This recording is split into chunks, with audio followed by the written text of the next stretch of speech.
Subcommittee on Oversight and Investigations hearing will now come to order. Today, the committee is holding a hearing entitled Protecting Unaccompanied Children, the Ongoing Impact of the Trump Administration's Cruel Policies.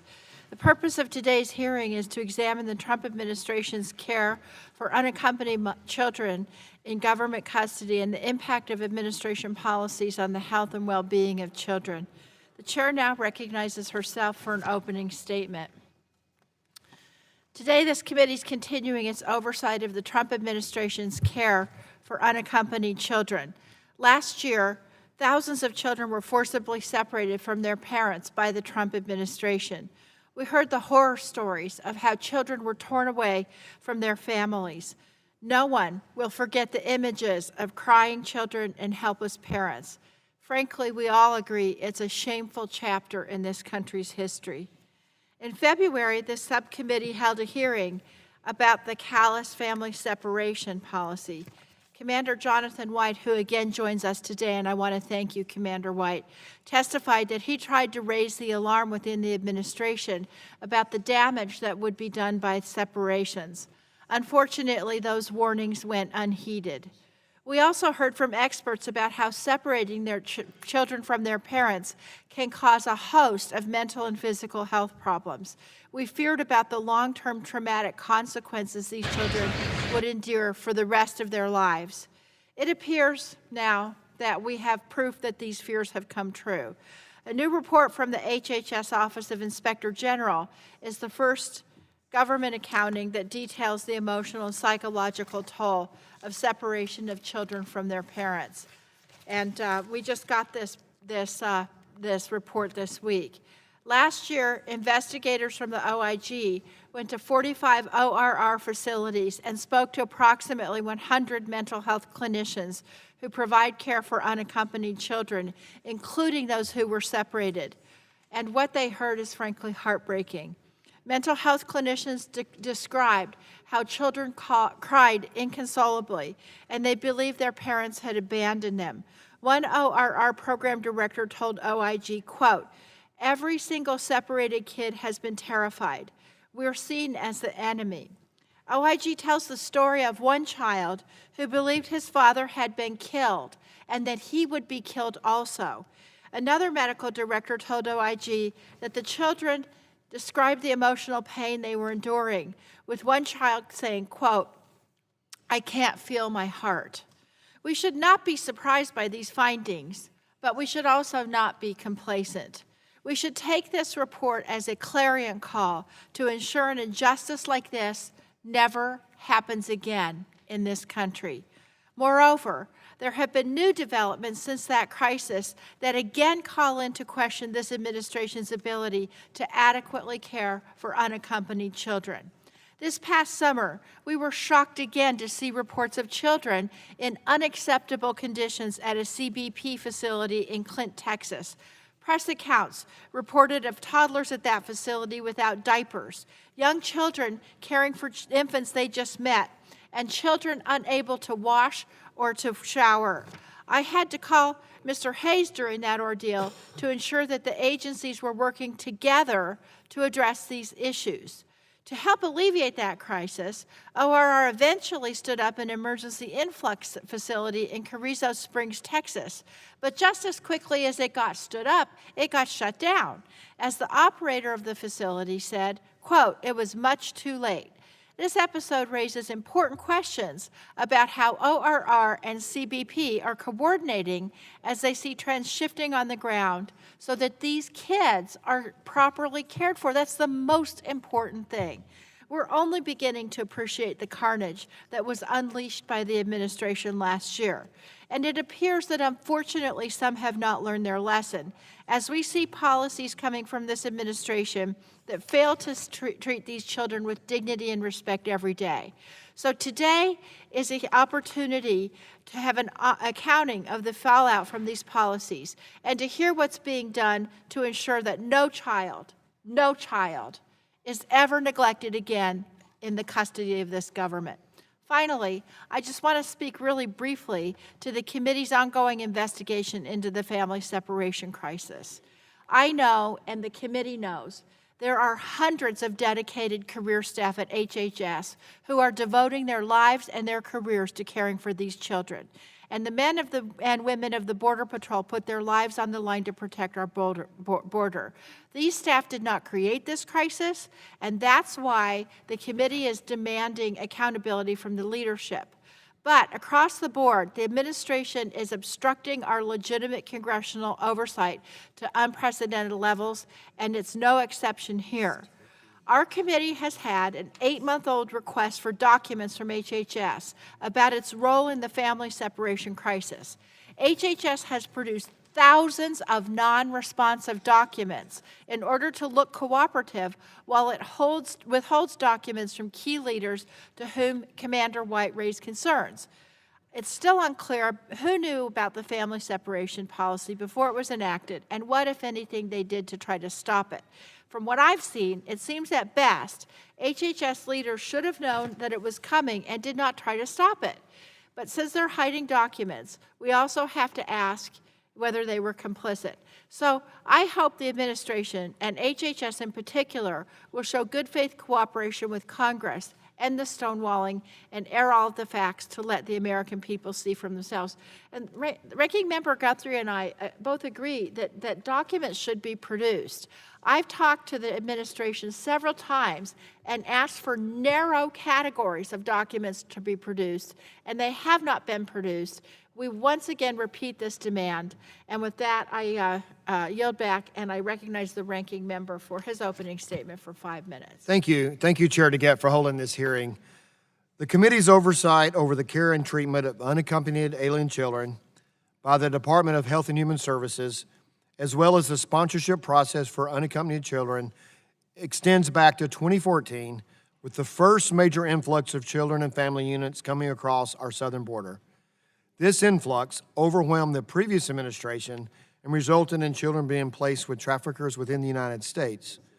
Because of the work done by this committee and others, reforms were made to the Office of Refugee Resettlement Program, including improving the medical care available to children while in HHS care and custody. And I believe our member of the committee, Dr. Burgess, was instrumental in that. Well, no, he was. I believe he was. Our work continued last Congress after the announcement and the end of the Zero Tolerance Initiative. As I said at our hearing earlier this year, I support strong enforcement of our nation's borders, but I do not support separating children from their parents. It was clear then, just as it is now, that these separations caused harm to the children involved.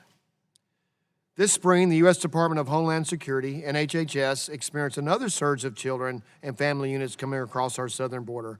The influx of migrants this year has been higher than in previous years, including large groups of people illegally entering the United States.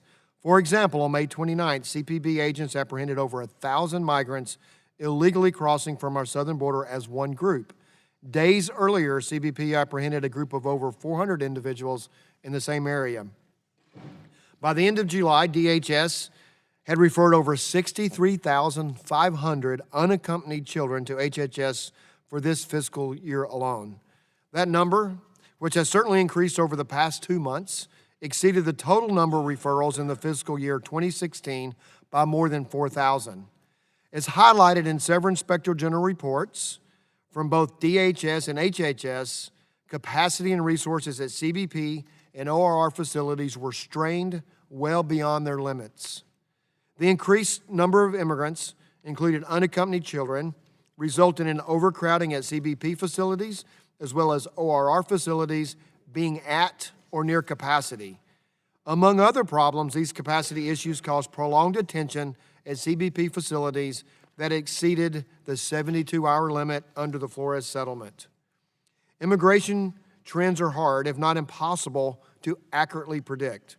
But influx numbers like the ones we saw in 2014 and again this year are examples of why it's critical to ensure that ORR has a capacity model that enables the agency and its grantees to acclimate and be in a position to accept and care for the unpredictable number of children that ebb and flow by the day, let alone month or year.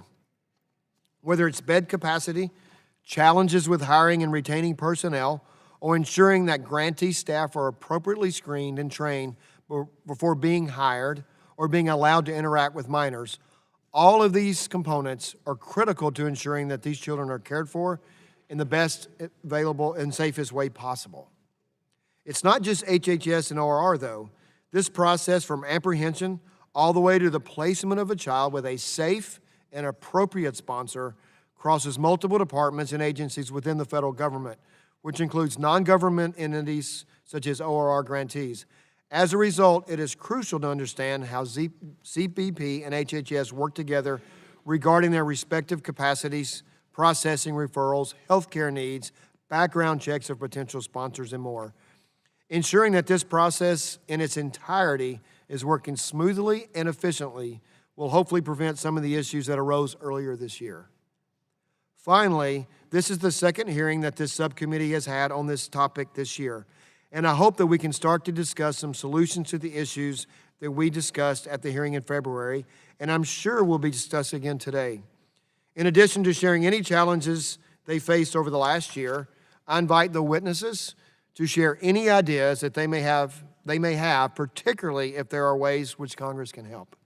It is an important function of this committee not only to conduct oversight, but to use the information that is gained from its oversight to change the law when needed. I thank our witnesses for being here today and being part of this important discussion. I thank the chair for holding this, and I yield back.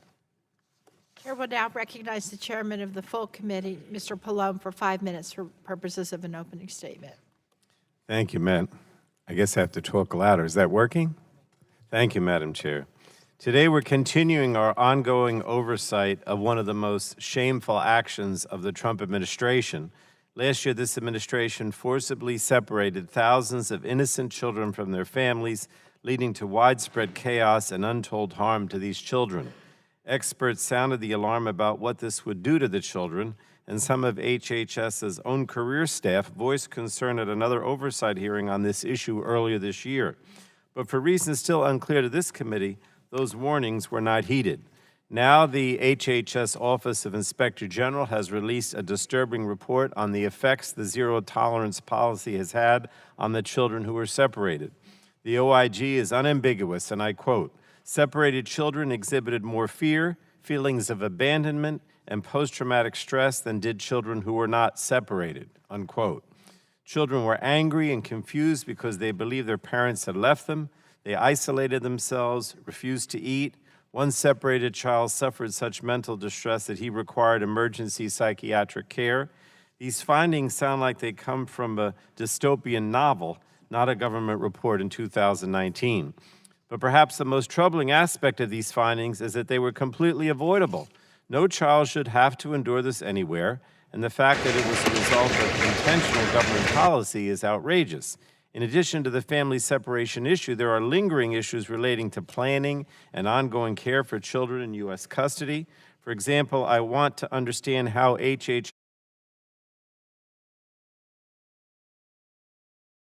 CBP are communicating and planning so that they can better manage the spikes in populations that seem predictable.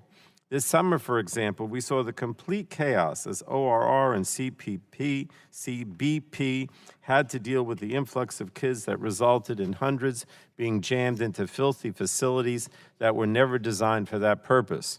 And as soon as an influx shelter was set up by ORR to help relieve this pressure, it was shut down a few weeks later. I think there are clearly planning and communication lessons that need to be learned from this episode, and I want to know what those lessons are and if they're now being implemented. Regardless of which agency is holding a child at any given time, we need to make sure they're properly cared for throughout the system, and that includes ensuring that they receive appropriate vaccinations. It's critical that the administration has learned from its mistakes because, inexcusably, the administration continues to push policies that are only going to lead to more suffering. Recently, the Departments of Homeland Security and Health and Human Services issued a final regulation that essentially dismantles well-established protections for unaccompanied children known as the Flores Settlement. The regulation states that children will be treated, and I quote, "with dignity, respect, and special concern for their particular vulnerability," unquote. But frankly, after the way we've seen this administration's approach to these populations, this promise lacks any credibility. We're not here today to attack the men and women who are doing their best to support the missions of these agencies, but the leaders of these departments have deliberately implemented policies that are not in the best interests of these vulnerable children, and that's not acceptable. There are many issues we intend to explore at this hearing, but we should not lose sight of the fact that everything comes down to one thing. What is the Trump administration doing to make sure these children are properly cared for? And that should be at the forefront of our minds. We need answers to that question from the administration, and we're going to continue to hold the administration accountable to make significant improvements. So I look forward to hearing from the witnesses on how they are prioritizing these kids, and I'd like to yield the last minute I have to the gentleman from Massachusetts, Mr. Kennedy. Thank you, Mr. Chairman. Quote, every heartbeat hurts, end quote. Quote, I can't feel my heart, end quote. Quote, child was under the delusion that his father had been killed and believed that he would also be killed, end quote. These are the words included in an Inspector General report released earlier this month, which tell the sickening story of this administration's family separation policy. Kids fleeing unimaginable violence and poverty and destitution, arriving at our border to claim asylum and experiencing trauma in our nation's name. Think about that for a minute. What they endured, what they fled, that they left a life where gangs indiscriminately killed family members and neighbors, where meals were scarce and violence constant. And they made it here, to the United States of America, a beacon and shining city of global light and freedom and opportunity for good. The relief they must have felt touching our soil. And that is what they got. Those children, those babies, those toddlers will forever carry those scars with them. I look forward to getting some answers today. Yield back. And I yield back, Gentleman Madam yields Chair. back. Chair now recognizes the ranking member of the full committee, Mr. Walden, for 5 minutes. Thank you, Chair DeGette. Thanks for holding this hearing. I want to thank our panel of witnesses here. Some of you have been here before. We're appreciative of the work you and your teams are doing. We know it's a tough job. We look forward to continuing to work with you. As Republican Leader Guthrie stated, this committee has conducted oversight of the Office of Refugee Resettlement and Unaccompanied Alien Children program since 2014. We saw a lot of problems in the Obama administration and mistakes that were made there, and have tried to learn from those and not repeat them. Last Congress, I and every Republican member of this committee sent a letter to HHS seeking information from ORR to ensure that children who are in ORR's custody, whether they crossed the border as an unaccompanied child or because they were separated from a parent or legal guardian during the Zero Tolerance Initiative, are properly cared for while in ORR's care. I also led a bipartisan delegation of members down to McAllen, Texas, a year ago in July to visit and tour part of the southwest border. I wanted to see it firsthand. We looked at the central processing facility operated by CBP and an ORR shelter. My staff also visited 5 additional ORR facilities, including the temporary influx facility in Tornillo, Texas, that closed at the end of last year. Earlier this summer, overwhelming numbers of migrants crossed the southwest border. This border crisis more than taxed the resources of every agency involved at each point in the process, and that includes CBP and ORR. So I wanted to see for myself again how CBP was handling this new surge of people at our southwest border. So I visited the CBP facility in Yuma, Arizona. By the time I had arrived in Yuma, Congress had finally exceeded the President's request for emergency funding, which I supported. I was the only one in the Oregon delegation to do so. And Yuma had a temporary processing facility in addition to the regular station. But just weeks before, the facility had been overwhelmed, at one point holding more than 1,600 migrants, including UACs. CBP agents I met with, they answered every single question I had, and they talked to me about the difficulties they face. They also showed me every part of the facility, even the storage rooms, which were filled with fresh diapers and clothing and food and other supplies. I also took a helicopter tour of the border, seeing parts of the Yuma sector that are so remote that air travel is necessary to efficiently and effectively patrol it. And I saw a cave on the top of a mountain where a cartel scout had lived for months, helping traffickers bring people and contraband into the United States illegally. And I saw the different types of border barriers in place in the Yuma sector, some of which are extremely ineffective at stopping people from entering the United States. Now, on that same trip, I also traveled to Carrizo Springs, Texas, to see the ORR-funded temporary influx shelter that was operational at that time. And as with other ORR-funded facilities, I and my staff have seen the children there were very well cared for. They received not just food and shelter, but also medical, educational, and counseling services. But was this too little, too late? This summer, before ORR was able to open Carrizo Springs, unaccompanied children spent far too long in CBP facilities, more than the 72 hours mandated by the Flores settlement. CBP agents in Yuma told me that at the peak of the crisis, children stayed in their Border Patrol facility for 7 to 10 days, and nobody thought that was acceptable, but they were overwhelmed. Unlike ORR facilities, CBP facilities are not meant to house children. It's critical that we move them into more appropriate facilities as quickly as possible. These immigration and border security issues are complex and something Congress has grappled with for decades. I've always been clear I support strong enforcement of our nation's borders. A country that doesn't have control of its borders does not have control of its security. And children in the care of the federal government, no matter where they are in the process or how they arrived here, should be treated as if they were our own children. So I'm pleased we have two of the agencies involved in the apprehension of the UACs before us today. We should note that they do not represent the full process, and it would be nice sometime in this committee if we could have the entire chain here of agencies involved, so we saw a clear and full picture. I hope that HHS and CBP will also update us today on how they're using the funds provided by Congress earlier this year in the emergency supplemental, which the President requested and I supported, and how each agency is preparing for a likely increase in migrants in the coming months. We know there would be a drop-off in the extremely hot times in the summer, but we also know there will be a pickup. While immigration numbers are difficult to predict, there are patterns, and we must learn from this summer's crisis. And I also echo Republican Leader Guthrie's call for solutions. If there are legislative changes your agencies need from us, please let us know. If you need resources, as you requested earlier this year, let us know. So I thank our witnesses for being here, for the work you and your teams do, and I yield back. Gentleman yields back. The chair now asks unanimous consent that the members' written opening statements be made part of the record without objection, so ordered. I now would like to introduce the witnesses for today's hearing. Ms. Ann Maxwell, Assistant Inspector General for Evaluation and Inspections, Office of Evaluation and Inspections, Office of Inspector General, U.S. Department of Health and Human Services. Mr. Jonathan Hayes, Director, Office of Refugee Resettlement, Administration for Children and Families, U.S. Department of Health and Human Services. Commander Jonathan White, United States Public Health Service Commission Corps, U.S. Department of Health and Human Services. And Chief John R. Maudlin, Acting Deputy Chief of Law Enforcement Operational Programs, Law Enforcement Operations Directorate, U.S. Border Patrol, U.S. Customs and Border Protection, U.S. Department of Homeland Security. Don't worry, we won't use the entire titles of each of you every time we ask you a question.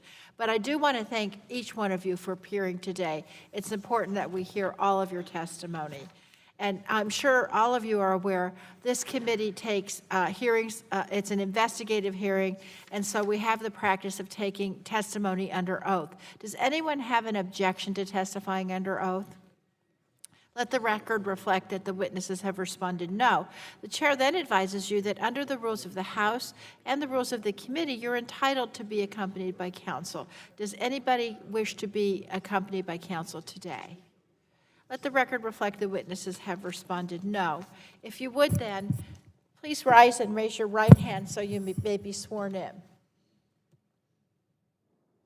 Do you swear the testimony that you're about to give is the truth, the whole truth, and nothing but the truth? Let the record reflect that the witnesses have responded affirmatively, and you may be seated. You are all now under oath and subject to the penalties set forth under Title 18, Section 1001 of the U.S. Code. And the chair will now recognize our witnesses for a 5-minute summary of their written statements. In front of you is a microphone and a series of lights. The light will turn yellow when you have a minute left, and it'll turn red to indicate that your time has come to an end. Ms. Maxwell, you are now recognized for 5 minutes. Good morning, Chair DeGette and Ranking Member Guthrie and other distinguished members of the subcommittee. Thank you for the opportunity to discuss OIG's ongoing oversight of the Unaccompanied Alien Children Program administered by the Office of Refugee Resettlement. Today, I will be focusing on our findings regarding challenges ORR-funded facilities face in addressing the mental health needs of children in their care. These facilities serve migrant children who arrive in the U.S. on their own or who are separated from their parents by immigration officials. These children have often experienced intense trauma before coming into ORR care, which is why prompt medical health treatment is not only required by ORR, but is essential for children's well-being. My testimony reflects what we heard firsthand from facility staff across the country about the obstacles they face. We were told that there are a number of systemic challenges that make it difficult for staff to address the mental health needs of children. These include the ability to employ and support clinical staff. Mental health clinicians reported heavy caseloads. They also asked for more training and support to treat traumatized children. In addition, staff faced difficulties accessing specialty care, such as psychologists and psychiatrists, to treat children with greater needs. In one example, the only bilingual specialist a facility could find was located in another state. Finally, staff reported a lack of therapeutic placement options within ORR's network, equipped to treat children who needed a higher level of care. This was especially acute for children who needed secure therapeutic settings due to their history of behavioral problems. To address these systemic challenges, we recommend that ORR leverage expertise and resources within HHS and the broader mental health community to ensure facilities have sufficient clinical staff who are fully supported and are able to access the needed specialty care for children. These systemic challenges, according to facility staff, were exacerbated by policy changes made in 2018. In the spring of 2018, the Department of Homeland Security formally adopted the zero-tolerance policy of criminally prosecuting all adults for illegal entry and placing their children in ORR facilities. Facilities reported that addressing the needs of children who had been separated from their parents unexpectedly was particularly challenging because these children exhibited more fear, feelings of abandonment, and post-traumatic stress than did children who were not separated. One medical director told us separated children would present physical symptoms as manifestations of their psychological pain. These children would say their chest hurt even though there was medically nothing wrong with them. One child said, "Every heartbeat hurts." These children didn't understand why they were separated. As a result, some were angry, believing their parents had abandoned them. Others were anxious, concerned for their parents' safety. And as we've heard, one 8-year-old boy separated from his father was under the delusion that his father had been killed and that he was next, and he required emergency psychiatric care. Caring for separated children was additionally challenging because they were often younger than the teenagers the facilities were used to serving. Staff reported that younger children had shorter attention spans, needed greater supervision, and were more commonly exhibited defiance and other negative behaviors. They couldn't always accurately communicate. The little ones, as one program director said, don't know how to express what they are feeling. Other policy changes that occurred in 2018 involved the process for discharging children to sponsors.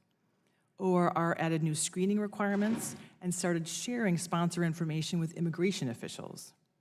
Staff noted that these changes led to longer stays in care for children, and that had a negative effect on their behavior and their mental health. They said that even children who entered care with good coping skills became disillusioned as their time in care dragged on, resulting in higher levels of hopelessness, frustration, and more instances of self-harm. While the policy changes made in 2018 have largely been reversed, facilities continue to serve separated children, as well as children who are not quickly discharged from care. To address these continuing challenges and ensure that children are not unnecessarily harmed, we recommend that ORR continue to reassess whether its current policies are negatively impacting children in any way and adjust as needed. We also recommend that ORR establish guardrails that ensure that future policy changes prioritize child welfare considerations above all other competing demands. Thank you to the committee for the opportunity to present this information and your ongoing support of our oversight work. I am happy to address any questions. Thank you so much, Ms. Maxwell. Chair now recognizes Mr. Hayes for 5 minutes for purposes of an opening statement. Thank you, Chair DeGette, Ranking Member Guthrie, and members of the subcommittee. It is my honor to appear today on behalf of the Department of Health and Human Services. My name is Jonathan Hayes, and as the Director of the Office of Refugee Resettlement, I oversee the Unaccompanied Alien Children Program. I became the permanent director earlier this year, and it is a privilege to serve in this role alongside the ORR career staff. I am continually impressed with the level of commitment and professionalism that I see in the ORR career staff and our grantees on a daily basis. The caring culture of ORR directly impacts our day-to-day operations and goals, as well as the staff who carry out our round-the-clock operations of service of some of the world's most vulnerable children. I have visited over 50 UAC care providers over the last year so that I can see firsthand the quality of care that the ORR staff and grantees provide to the UAC. I also heard the perspectives and input from our field team, which allowed me to better understand ways to improve our services and overall mission.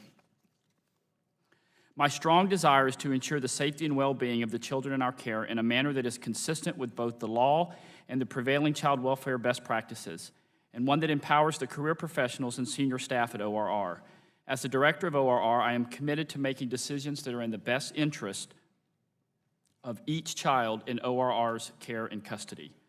Prior to my time at ORR, I worked for 2 members of the House of Representatives for approximately 8 years, and that experience provided me important perspective into the important oversight role that you and your staff have in ensuring that federal programs operate successfully. I apologize.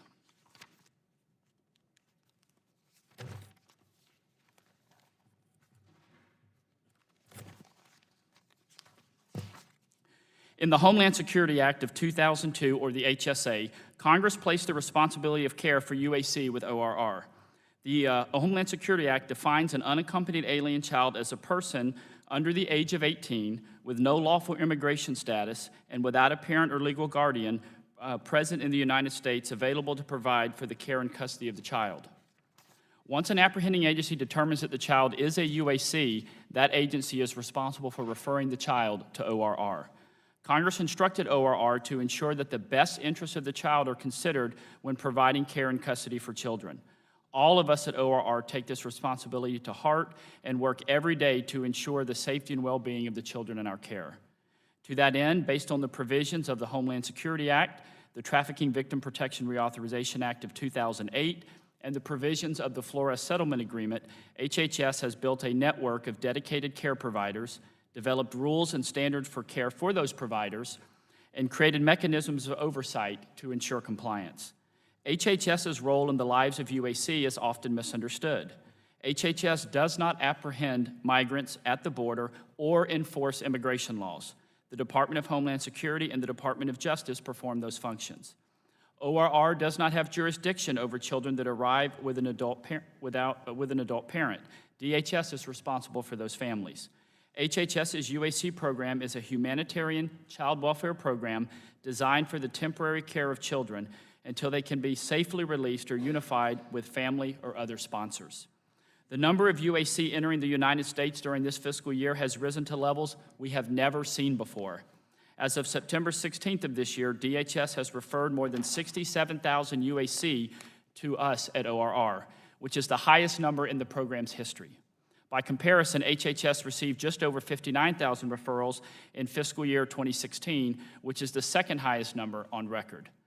ORR operates nearly 170 state-licensed care provider facilities and programs in 23 states. ORR has different types of facilities in order to meet the different needs of the minors in our care. HHS is again deeply committed to the physical and emotional well-being of all children temporarily in our care.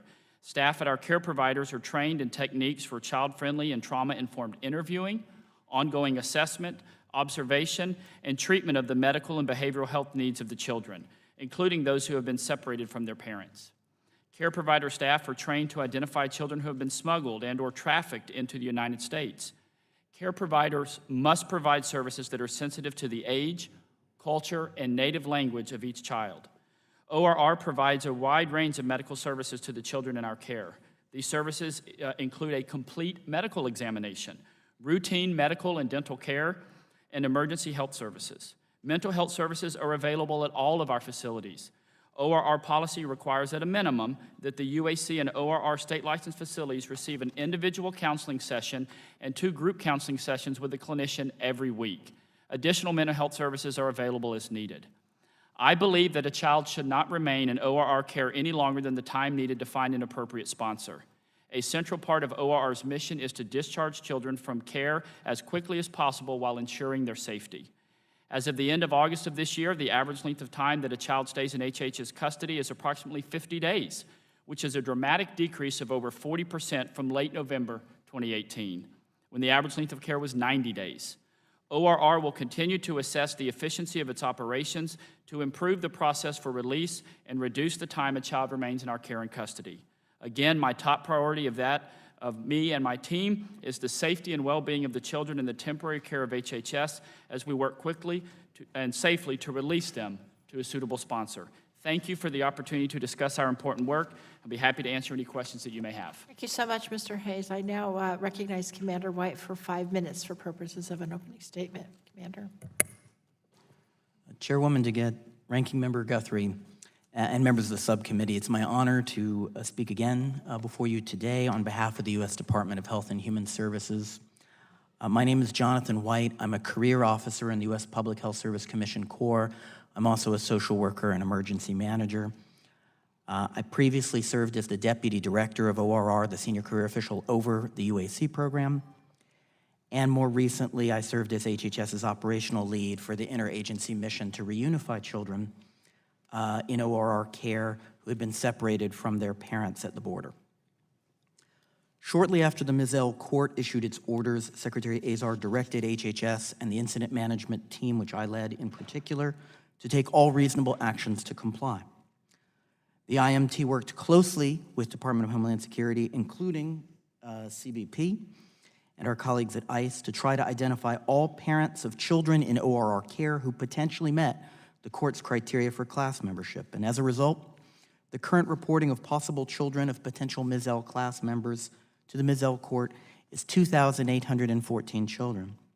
To be clear, that count of 2,814 children does not include children who had already been discharged by ORR before June 26, 2018, nor does it include separated children referred to ORR care after that date. Working in close partnership with colleagues in ICE, DOJ, and the Department of State, we first worked to reunify children who had parents in ICE custody. This was an unprecedented effort. It required a novel process which we developed and which the court approved. And under the compressed schedule required by court order of 15 days for children under the age of 5 and 30 days for children aged 5 to 17, we reunified 1,441 children with parents in ICE custody. All of the children of eligible and available Mizell class members who are in ICE custody. For children whose parents had been released to the interior of the United States, we implemented an expedited reunification process. For parents who had departed the United States, the ACLU, which serves as plaintiff's counsel for the Mizell class member parents, obtained from those parents their desire either to have the child reunified with them in home country or to waive reunification so the child could undergo standard ORR sponsorship process.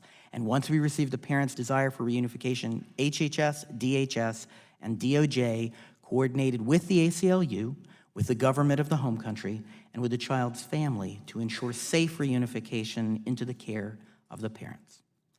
Of the 2,814 children reported to the Mizell court, as of September 6th, 2,787 have been discharged from ORR care.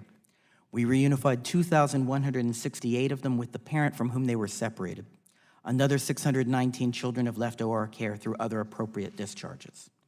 There are 12 children still in ORR care whose parents are outside the U.S. and have waived reunification.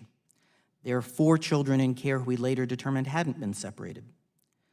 There are 8 children in ORR care who were separated, but we cannot reunify them because we've made a final determination that the parent poses a clear danger to the safety of the child based on sound social work child welfare methods. There's 1 child in care whose parents are in the U.S. and have waived reunification.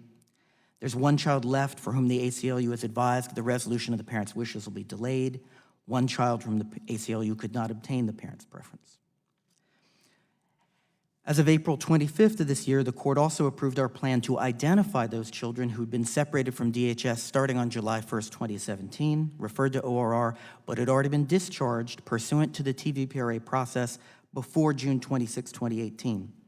Teams of U.S. Public Health Service Commission Corps officers reporting to me have completed manual review of the UAC portal, the UAC program's official record, case file review for every child whose referral and discharge dates fell in that range. We resolved to err on the side of inclusiveness in identifying any potential preliminary indication of separation. In weekly lists, that data went from HHS first to CBP, then to ICE, where they could conduct their own manual records, and we since have been providing the ACLU on a rolling basis with lists of possible children of potential class members, and as of today, we have provided 7 lists to the ACLU comprising 989 possible children of potential class members. The judge has given the government until October 25th to provide the ACLU information on all the possible children of potential class members, and at this time, I anticipate we will meet his deadline. The UAC program's mission is a child welfare mission, and this has guided us also in our mission to reunify children, to place every child where we can back in their parents' arms, or to safely discharge that child to another family sponsor when that's a parent's wish or when it's in the best interest of the child. Thank you. I'll be glad to answer any questions that you may have for me. Thank you so much, Commander White. Now I'm pleased to recognize Chief Maudlin for 5 minutes for purposes of an opening statement. Chief. Thank you, Chair Dingell, Ranking Member Guthrie, and members of the subcommittee. I'm honored to represent the men and women of the Border Patrol before you today. The phenomenon of unaccompanied alien children, or UACs, crossing our border illegally is relatively new in the 95-year history of the Border Patrol. In an unprecedented surge in fiscal year 2014, Border Patrol encountered more than 68,000 UACs along the southwest border. With just a few weeks remaining in this fiscal year, we have already surpassed 74,000. This year's record-setting UAC numbers did not happen in a vacuum. At the same time, Border Patrol apprehended more than 289,000 single adults and 465,000 individuals in family units, surpassing total southwest border apprehensions for every year since 2007. This volume and mix of demographics overwhelmed Border Patrol capabilities like nothing we have ever seen. UAC is a term defined in law, and any child who is apprehended without a parent or legal guardian is processed by Border Patrol as a UAC. Additionally, Congress has assigned HHS as the lead agency to provide care and custody for UACs until sponsors can be identified. Therefore, while Border Patrol is the first to encounter UACs when they cross the border, our role is limited. Beginning when agents apprehend a UAC in the field, we provide transportation to a Border Patrol station, conduct initial processing to prepare an immigration file and a referral to HHS, and arrange transfer to HHS once placement is confirmed. To accomplish these steps as quickly as possible, generally within 72 hours, agents prioritize UAC for processing, followed by family units, and then single adults. As we saw earlier this summer, this process only works when both Border Patrol and HHS have the needed capacity. Border Patrol has no way of knowing how many UACs we will apprehend in any location on any day, and we cannot transfer UACs to the custody of any governmental or non-governmental organization other than HHS. This means the Border Patrol has no control over when UACs come into our custody or how quickly they transfer out. Therefore, we are incredibly reliant on the capacity of HHS.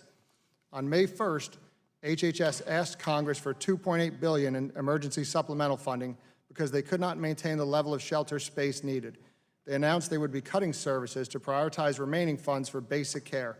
Also in May, Border Patrol saw the highest month of UAC apprehensions in our history. Combined, Border Patrol's rapid increase in apprehensions and HHS's funding challenges resulted in UACs remaining in our custody far longer than they should. By early June, this backup led to as many as 2,700 UACs in Border Patrol custody. Additional resources didn't arrive until early July after Congress passed the supplemental. Now, with HHS fully funded and apprehensions on the decline, we are down to only 100 to 200 UACs in our custody, and we're generally transferring them to HHS within 24 to 30 hours. All of us here today agree that a Border Patrol station is not an appropriate place for a child, For the limited time they're in our custody, our processing facilities are set up only to meet the basic necessities of food, water, and shelter. Available space is challenged by the need to safely hold children apart from unrelated adults and appropriately grouped by age and gender. The best thing we can do for these children is to expedite their transfer to the kind of comprehensive care and services that HHS is set up to provide.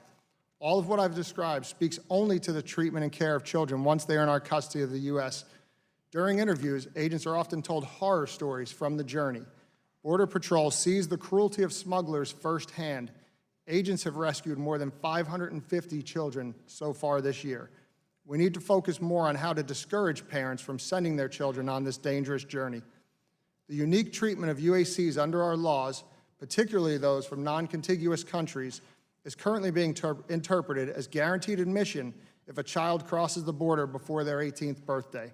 Smugglers are capitalizing on this perception, even using it as a tactic.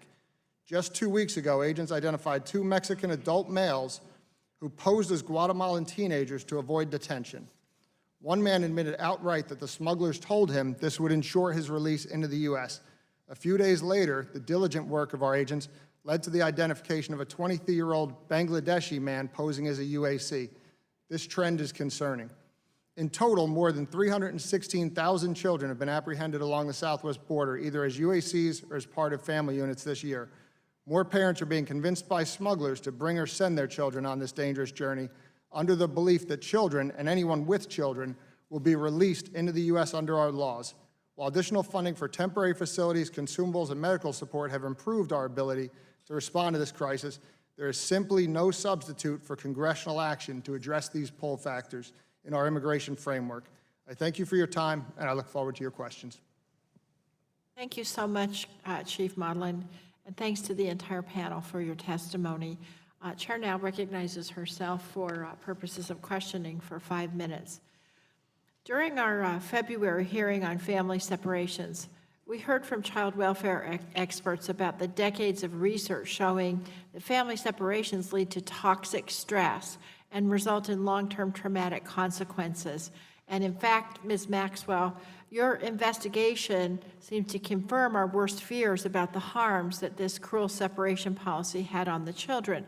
According to the program directors and mental health clinicians who cared for the separated children, these children exhibited more fear, feelings of abandonment, and post-traumatic stress than children who were not separated. Is that correct? That's correct. And you also found that children who believed their parents who abandoned them were angry and confused. Some children expressed feelings of fear or guilt and even became concerned for their parents' welfare, and some children expressed acute grief that caused them to cry inconsolably. Is that correct? That's what we heard from the mental health clinicians that took care of these children, yes. Now, one program director told you that and several of us talked about a 7 or 8-year-old boy who was separated from his father without any explanation was under the delusion that his father had been killed, and he also thought that he would be killed. The child had to receive emergency psychiatric care to address his mental health needs. Is that correct? Yes, that's what we heard. And one medical director told you how physical symptoms felt by separated children are manifestations of their psychological pain, and that separated children would often say their chest hurt when in fact they were actually medically fine. And they said, as Congressman Kennedy said, they said, quote, "Every heartbeat hurts, and I can't feel my heart." Is that correct? Again, that is what we heard from the staff that treat the children. Now, yes. Commander White, in February, you told us that you had raised concerns with HHS leadership about what a family separation policy would mean for children and the capacity of the program. And some of the documents that we got from HHS show that while this was all going on, you were increasingly raising the alarm about separations within HHS. So I want to just make a guess here that you're not really surprised about some of these findings in the IG's report about the reactions of the children. The findings in HHS OIG's report are absolutely consistent with what all the best available evidence and science would tell us that we should anticipate when children experience the traumatic event of separation from parents. Unfortunately, we have extensive scientific research that would allow us to know what we would expect to see. The consequences of this for the child's health and behavioral health are severe. The risks are profound, and the effects are often lifelong. So that was what I wanted to follow up with you, is we heard from the experts back before and now from Ms. Maxwell about the immediate manifestations, but in your professional experience, what's the prognosis, the lifelong prognosis for these kids? The prognosis for each child will be very different. Obviously. However, what we know about the particular trauma of prolonged separation of a child from a parent is that children both are at lifetime risk for trauma-related mental health problems and also a whole set of toxic stress-created effects that can have lifetime effects on them cognitively, in terms of their cardiac health. Overall, the consequences for many of these children, even if they are able to receive robust clinical services, will be quite severe. And this speaks to the harm that is involved when you have separation of children except strictly for cause. Thank you. Chief Maudlin, I was glad to hear that the amount of time that it's taking to transfer the children from CBP to ORR has decreased now. But something that I talked to several people about over the summer is what kind of guidance the Border Patrol was being given when they are taking these children into custody before they can be transferred. Has there been a coordination between CBP and ORR about the minimum conditions that need to be given to the children? Chair, I'm a little unclear on the question. Is the question about the guidance given at the separation, or or whatever's the coordination between CBP and HHS? Well, my time's expired, so I'll explore this later. But this is what I'm just shocked by: is the reports that I saw, that I mentioned in my opening statement, about children wearing dirty diapers, about them not getting not getting showers or cleanliness, about 6- and 7-year-olds having to take care of infants and toddlers. And what I'm just wondering is, because of the different agencies that we've got, if CBP didn't get guidance from ORR about the standards that you have to have for children. So my time's expired, but I will ask you more about that later. I'll now recognize the ranking member, Mr. Guthrie, for 5 minutes. Thank you, Madam Chair, for the recognition, and I'll start. Commander White, you were before this subcommittee last February. One of the issues that you discussed at the hearing was whether HHS received adequate information from CBP when a child is separated from a parent or legal guardian. Is HHS now receiving sufficient information from CBP when a child is separated? And what steps is ORR taking from a policy or technology perspective to ensure ORR is receiving sufficient information? Respectfully, Congressman, I'll defer to Mr. Hayes, since he currently directs ORR and I don't work there anymore. Thank you, Commander. Yes, Congressman, we do have a specific team now inside of the Office of Refugee Resettlement, with both public health service officers that are inside of ORR, as well as senior career officials that track very closely the number of separations that we have since June 27th, after the court injunction last year. These are separations for cause. We get updates every couple of weeks, and we do have a very close monitoring of this. And there are questions that our intakes team will go back and forth with at times with CBP to get additional information. But the information that we're receiving from CBP is allowing us to keep a close track of this record, and we are. Thank you. And so Director Hayes as well, do you believe there's a need for Congress to clarify when it is and isn't okay to separate a child? Or OR sponsors evaluation policies and procedures an appropriate guide for CBP agents to determine when to separate a child? And would these same policies and procedures be a good guide for legislation to clarify the issue? Yeah, I would answer that question two ways, Congressman. I think some additional clarity or clear boundaries or guardrails, as Ann Maxwell suggested, would be wise, but this also gets into the area of law enforcement, and I would defer to my colleagues at CBP on that. Do you think that Congress should clarify when it's appropriate for you to separate a child?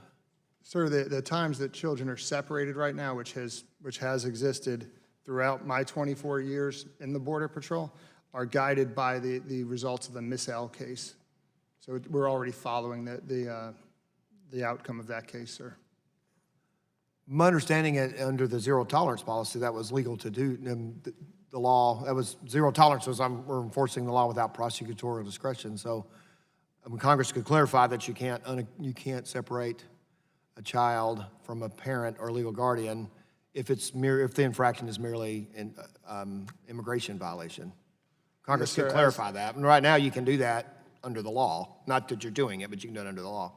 Yes, sir. As I'm sure you're aware, the zero tolerance prosecution initiative was to prosecute everyone that crossed the border illegally for violation of 8 U.S.C. 1325. Right. After the executive order on maintaining family unity,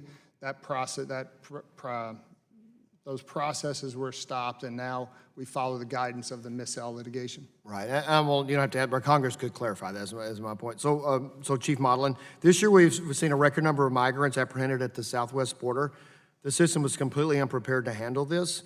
How did CBP work with HHS at the height of this crisis to move children out of CBP facilities into OR facilities as quickly as possible? So what I would first like to say, sir, is that the men and women of the Border Patrol are professional and compassionate. We follow the guidelines that are set forth in our TEDS policy that's been spoken about many times in these hearings, the Flores litigation, TVPRA, PREA.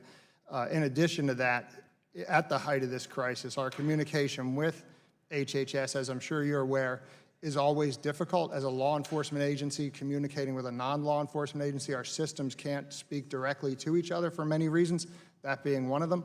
But we put procedures in place to get as much of the pertinent information that we could to HHS while preventing the law enforcement sensitive information from going forward, and at the same time not receiving information from them that they wouldn't want to go to a law enforcement agency.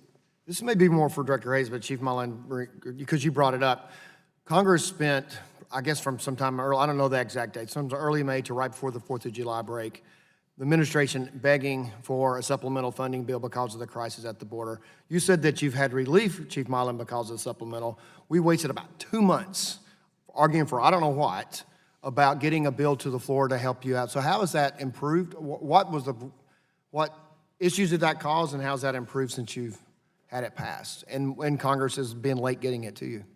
Yes, sir, Congressman. So what you say is correct. There was a delay in getting us the additional supplemental funding that we requested. I don't remember the exact timeline, but there was a period where we entered into At least 6 weeks. deficiency. Yeah, there was a period where we entered into a deficiency, meaning we knew we would not make it to the end of the fiscal year with our current appropriation. That absolutely created a potential limitation on some services, created a lot of uncertainty in the program and across our grantees, many of which are very small, non-for-profit facilities and programs that don't have a lot of resources other than the grants that we give them to care for these children. So once we got those resources, it absolutely brought certainty and gave us the additional resources we needed. Thanks. My time's expired. Now you go back. Thank you. Chair now recognizes the gentleman from Massachusetts, Mr. Kennedy, for 5 minutes. Thank you, Madam Chair. Chief Modlin, just to begin with you, you said that there was challenges getting your systems because you're a law enforcement agency to interact with HHS. Is that right? Yes, sir. Do your systems include a telephone? I'm sorry? Do your systems include a telephone? Yes, telephones are used to contact that agency. So And how how about email? What cannot pass back and forth is law enforcement sensitive information. So IT solutions that are normally a solution between non-law enforcement entities. can't be Understood, used sir, but that could be perhaps a telephone call saying, hey, we've got a crisis, this needs to stop, this needs to change. Did those conversations happen? Absolutely, sir. They happen between the agency. They happen from our leadership to Congress. They happen from our leadership to the press. Absolutely, those conversations took place, sir. I don't believe that's what evidence is indicated from prior testimony here, from prior hearings, but we'll get back to that in a second. Ms. Maxwell, I'd like to talk to you more about the impact of the 2018 family separation policy on ORR's ability to care for our children in their custody. Your report found that OR care providers found it particularly challenging to provide age-appropriate mental health services for the very young and the many very young children it had to care for because of the forced separation policy by this administration. Ms. Maxwell, is that correct? That's correct, what we heard. Ms. Maxwell, in fact, you found in your report that the number of young children, which you defined as 12 and younger, requiring ORR care increased sharply in May of 2018 when DHS formally began implementing a zero-tolerance policy that led to family separation. Is that correct? That's correct. In fact, your report notes that, quote, faced with a sudden and dramatic increase in young children, staff reported feeling challenged to care for children who presented different needs from the teenagers that they typically served. Is that correct? Indeed, it is. Ms. Maxwell, briefly, what were some of those challenges?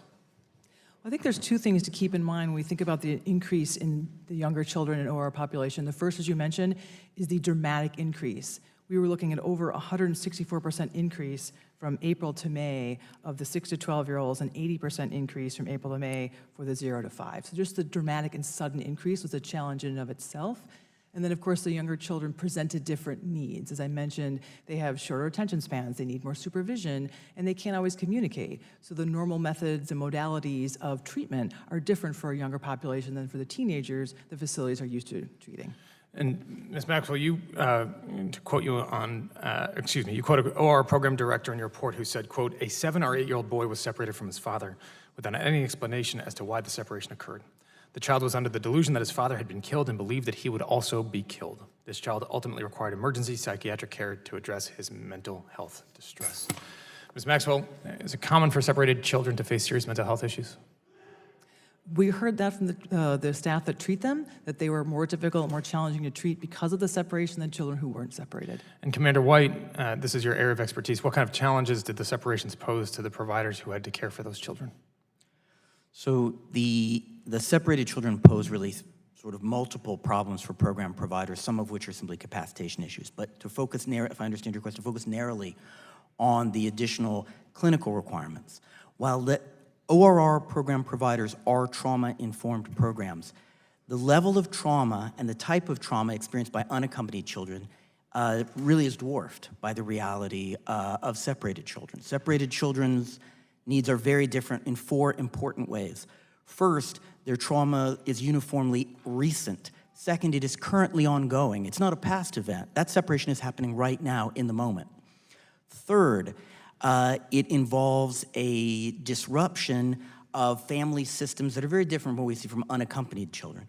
And third, and most importantly, it is very difficult for the child to distinguish that the people there, such as the clinician in the shelter, are not part of the separation process.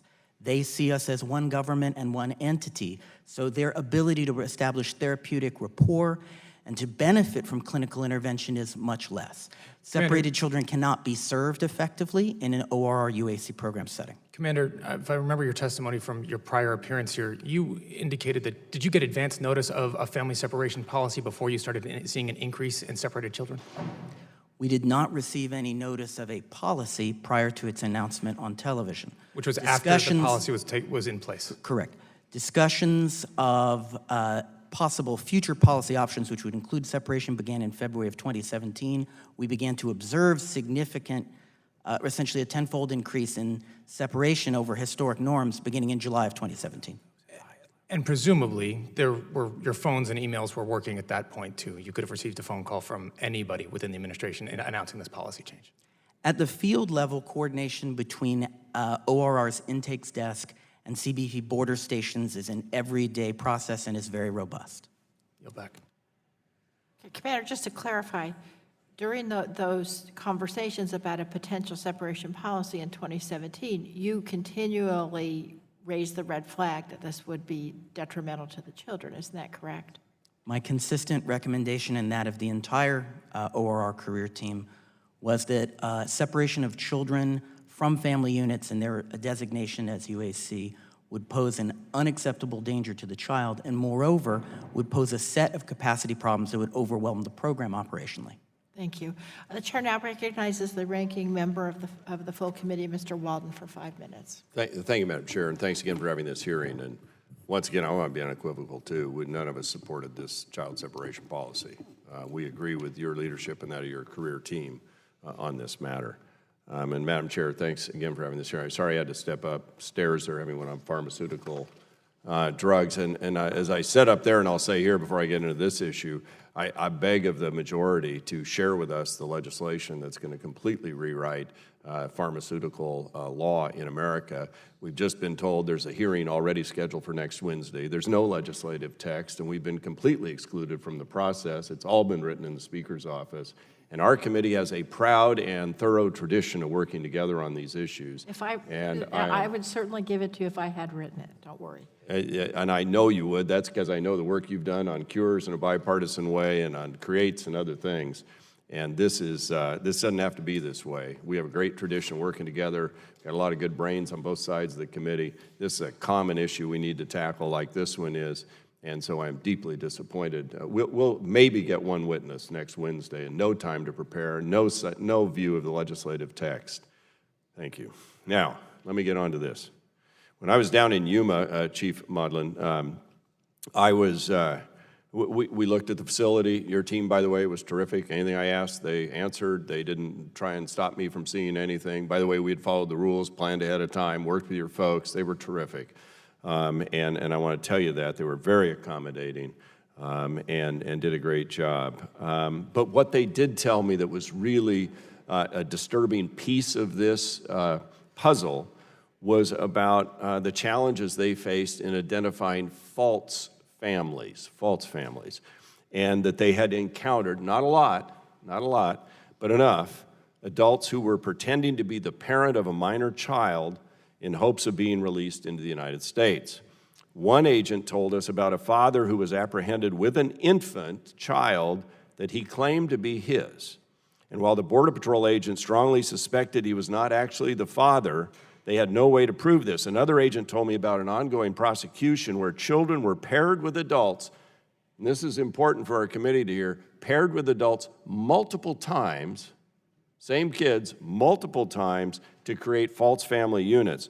And after the purported family unit entered the United States, was apprehended and released, the child was sent back out of the country and made the journey over again.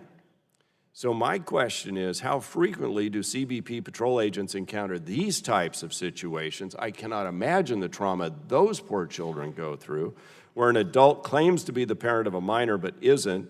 How difficult is it for you and your team to ferret these traffickers, I'll call them, these abusers, which is what they are. And my God, what happens to those kids? Can you enlighten us? Because your team brought this to my attention. Absolutely. Thank you, sir, for the question. What I can say is, to your point, it is very difficult to discern that, especially if you can put yourself in the position of the Border Patrol agents in those crowded facilities during that time, during the height of this crisis.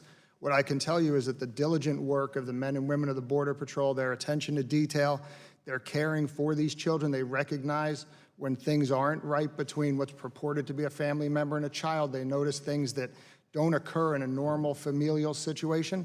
To date, we have identified more than 6,100 individuals that have made fraudulent claims as to being a family member in order to gain the benefit that you speak of. And 6,100 individuals? Over 6,100, sir, yes. And that's just what the Border Patrol has found. As I'm sure you're aware, that ICE HSI would be glad to talk to. They investigate these same claims as well, and their numbers would be apart from the numbers that You said ICE investigates these ICE claims? HSI, yes, sir.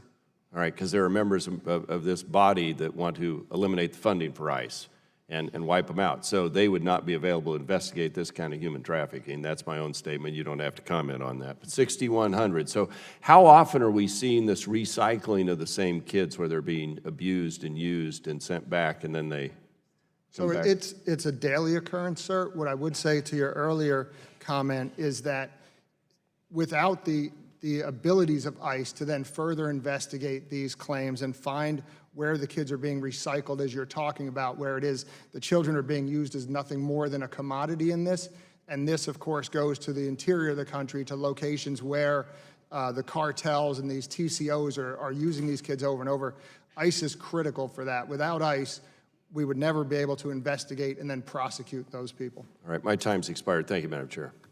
Chair now recognizes the gentleman from California, Mr. Ruiz, for 5 minutes. Thank you very much. As a father and a physician with training in humanitarian aid, I'm outraged not only by the inhumane family separation policies that derive from the zero tolerance policies, but the conditions that affect the mental health of migrant children while in the custody of our federal government. We've been talking and sounding the alarm before this report came out about toxic stress and how those extreme conditions without an infant's, a toddler's, a child's ability to be consoled by their parents aggravates this and will have permanent damage, not only to their ability to relate to others, but also in a physical form with diabetes, cardiac problems, and other ailments. And that's no condition that we want any child of ours or any of our neighbors to experience. And so let me get to some specific scenarios. Commander White, what does lack of sleep do to mental health? Because this is what this report is focused on, is the mental health of these children. What does lack of sleep do to the mental health of an individual? So as you know, Dr. Ruiz, in both children, adolescents, and adults, lack of sleep both exacerbates behavioral health conditions and is a symptom of many behavioral health conditions. An extreme lack of sleep can even lead to hallucinations. Certainly. And other psychoses, correct? Certainly. Okay, so now what if you get a child who has experienced traumatic events and you keep them in a freezing temperature, by about 56 degrees Fahrenheit, the light's always on, okay, constantly interrupted with noise during the night, lay them on a hard concrete floor in a room with these lights always on, in a crowded quarter. What would that do to a child's mental health? So that would potentially be deleterious to a child's mental health, but to be clear, those conditions are nowhere present in any ORR facility. Correct, but they are at CBP, and I've witnessed them. And this is an issue that we hear reports from children from many CBP facilities. So let me ask you, Chief Motlin, is it a policy to keep a room at that freezing temperature? Is it a policy intentionally that you're keeping the lights on 24/7? Is it a policy that you do routine, spontaneous checks to wake up children who are laying on a crowded floor in close quarters? Is it a policy from CBP? Is it intentional? Doctor, I'm unaware of any freezing rooms. I've been there, I've felt them in New Mexico, and I've heard reports from Yuma and El Centro. Doctor, what I can tell you is that... Is it, just answer my, is it a policy? Are you intentionally doing that? If it's not a policy, then would it be simple enough to make some changes? Temperature is in accordance with the Flores settlement, sir. Okay, well, they're 56 degrees Fahrenheit and it's freezing. Is it a policy to keep the lights on all night and interrupt their sleep? Lights being on, sir, are a result of PREA, the Prison Rape Act. Okay, so you need legislative changes to fix that, or can that be done administratively for the best interest of the children? Because the conditions right now that they're experiencing is promulgating and causing more harm to these children. Let me move on to another question. Director Hayes, is it in the best interest of a child to be detained in large facilities for long period of times, or is it in the best interest to place them in more individualistic approach to address their mental health care through foster homes and small group nonprofits?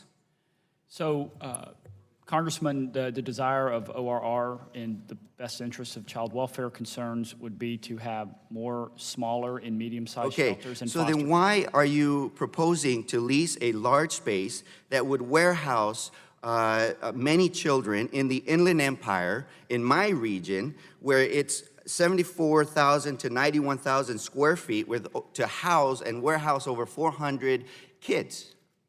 So, sir, you're referencing the efforts that were underway right now with the GSA? In the Inland Empire. Yep. You purposely are right now looking to house children and lease this for 17 years. Yep. And let me remind you that the Border Supplemental gave you $2.88 billion to the Office of Refugee Resettlement. That same Border Supplemental required the Department of Health and Human Services, or HHS, to, quote, prioritize use of community-based residential care, including long-term and transitional foster care and small group homes and shelter care other than large-scale institutional shelter facilities to house unaccompanied alien children in its custody, unquote.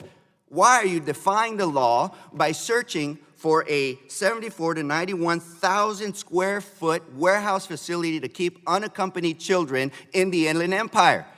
All right, let me be clear, Congressman. We are looking at about 7 or 8 different locations around the country, and I want to be crystal clear, sir. I don't care where they're at, May I as answer long the as they're question? not I'd like to answer the large que- warehouse facilities. Yeah. May I answer the question, Chairwoman? Okay. I just want to be crystal clear for this committee. We are looking to expand our permanent state license network, and the cities that you mentioned in your area, as well as across the country, we are looking to find small to medium-sized shelters that will be state licensed by the respective states and towns that we reside in. Yes, but housing them in Gentleman's intentionally time has 17 years is expired. not in the best interest of the children. The gentleman's time's expired. The chair now recognizes Mr. Burgess for 5 minutes. Thank you. And Mr. Hayes, that is an important point because Chief Baldwin told us in his testimony that they don't have control over their population. The people that walk in and turn themselves in to Customs and Border Protection, they are obligated to process. They cannot send someone out who is under the age of 18 until you have an open bed for them. That is correct, sir. And I just want to clarify, we are seeking to increase our foster care network. We are seeking to increase specialty type shelters. We are seeking to increase state licensed permanent network. And in order to timely accept these children when referred to us from DHS, we absolutely need the flexibility in both large, small, medium, and specialty type shelters in order to timely receive these children. That is our goal. Right, because you've got to relieve the burden, the bottleneck that is occurring in Customs and Border Protection.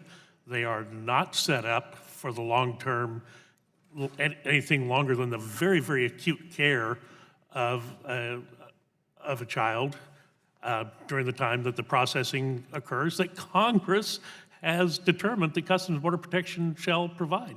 Now, there is some talk about maybe we don't need a law that prevents someone from coming into this country without authorization. I suppose that's a discussion that we're going to have during a presidential election year.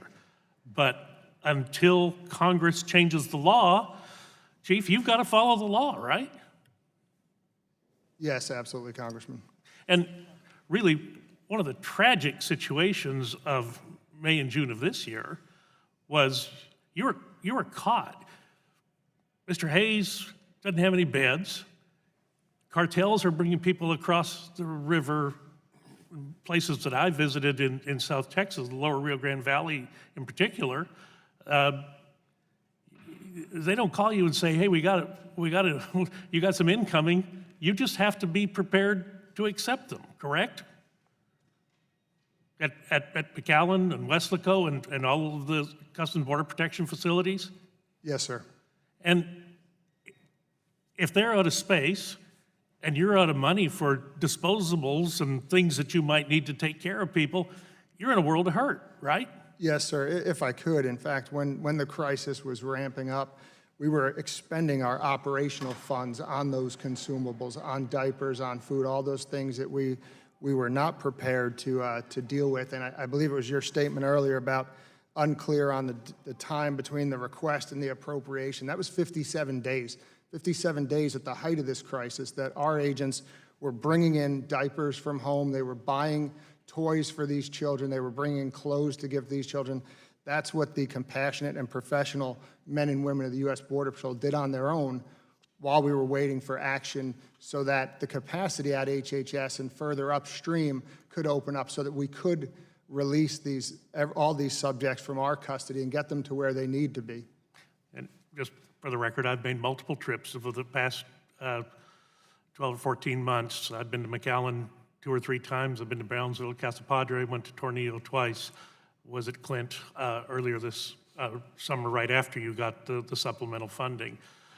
At the station, I guess it's called Ursula in Mission, Texas, I was there at right at the end of May, when you were at the height of your of the influx, and Mr. Hayes was unable to take the number of people that you had prepared to send them, and it was tough. I mean, it was tough sledding. It was hard on your men and women who work in Customs and Border Protection.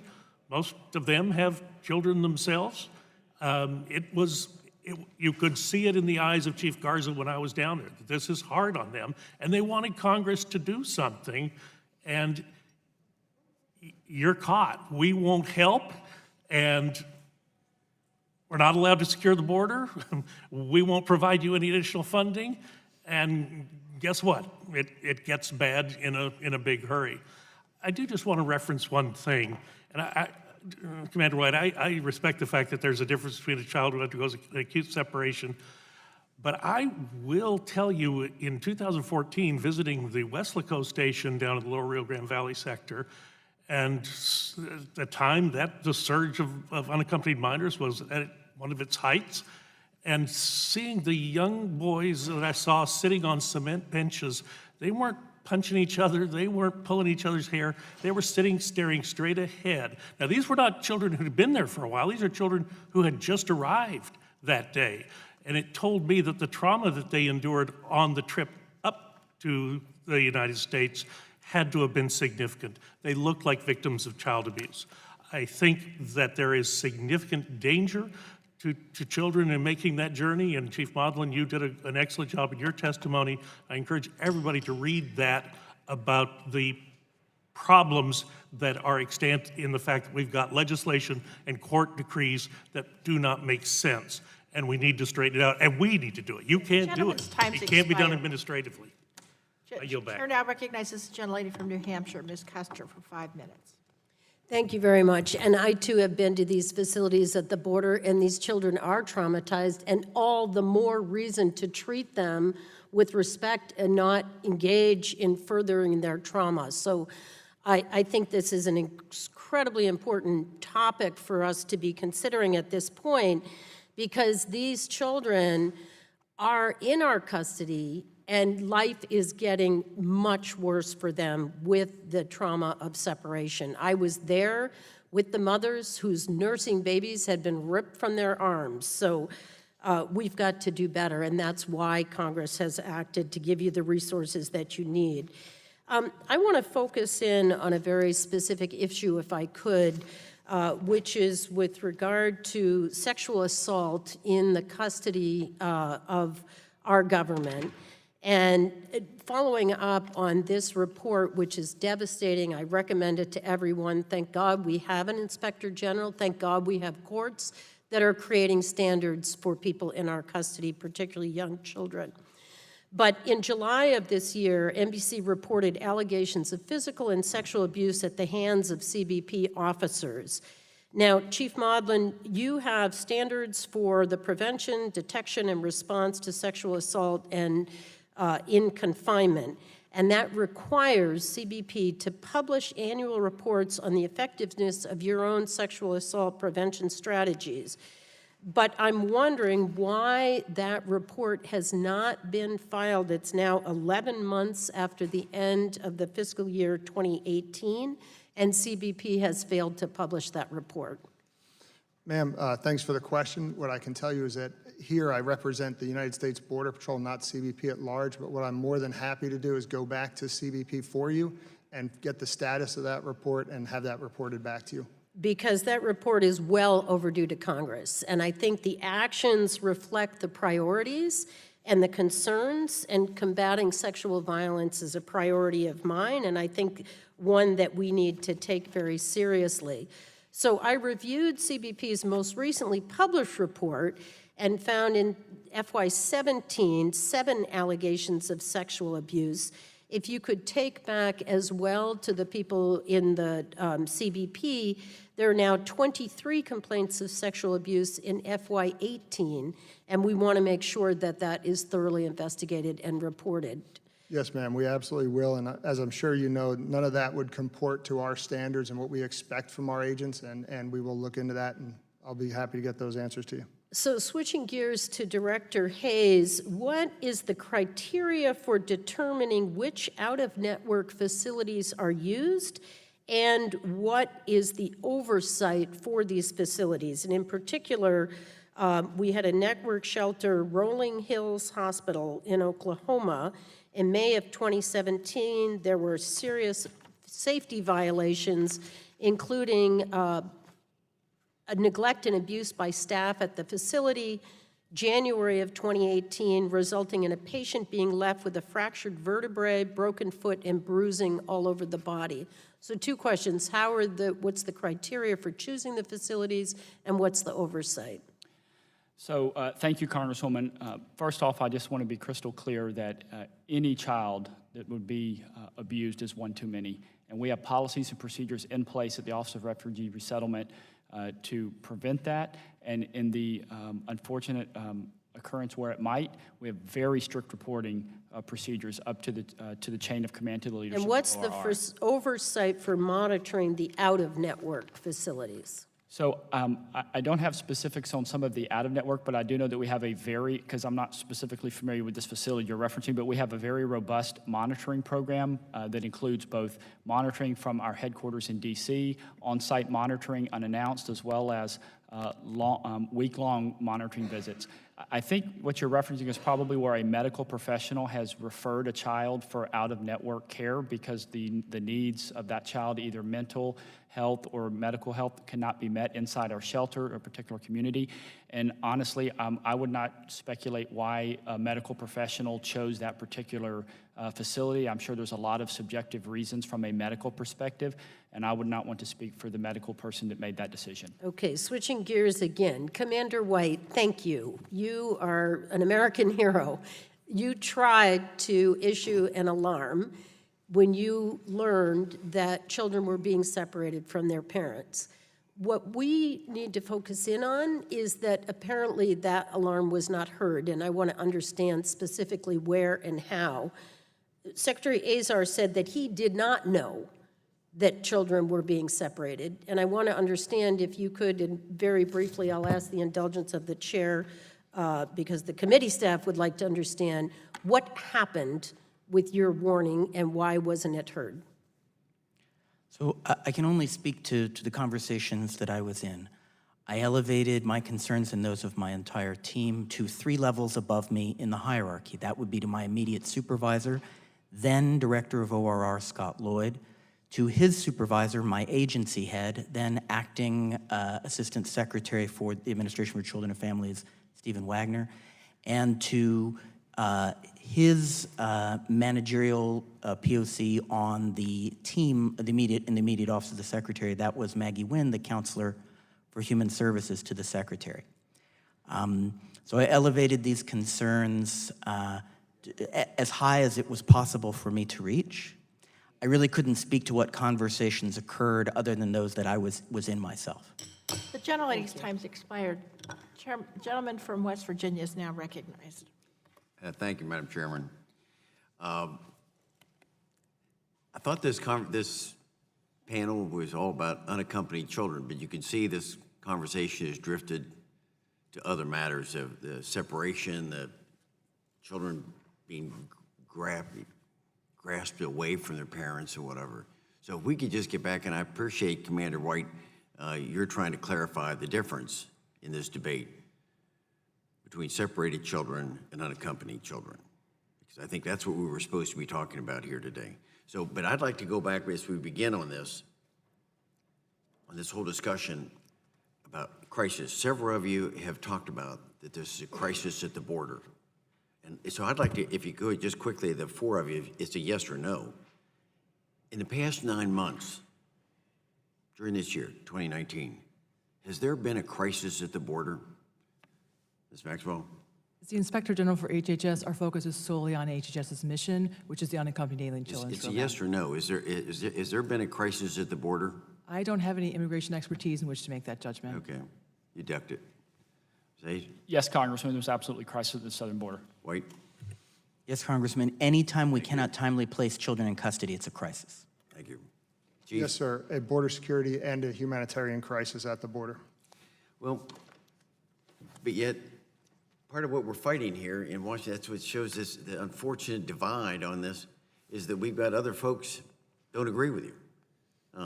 That there's not been, it's all fabricated story. This was an article that came out in July. It said that this was a manufactured crisis, and even Steny Hoyer went on to say that there is no crisis, has not been a crisis at the border. The quotes all through this, it's a made-up crisis, does not exist at the border, it's a fake crisis, doesn't exist, that's a lie. It couldn't be further from the truth. There is no crisis in arrivals. It's a fiction. I could go on with people saying there's no crisis. So it's no wonder we've had this problem dealing with this issue, because people won't accept the reality of what's happening down there by trying to cover up for it. So if I could, and then we have a problem with the reluctance of people, communities, to talk about taking care of these unaccompanied minors. The funding for here's an article that came out in late July.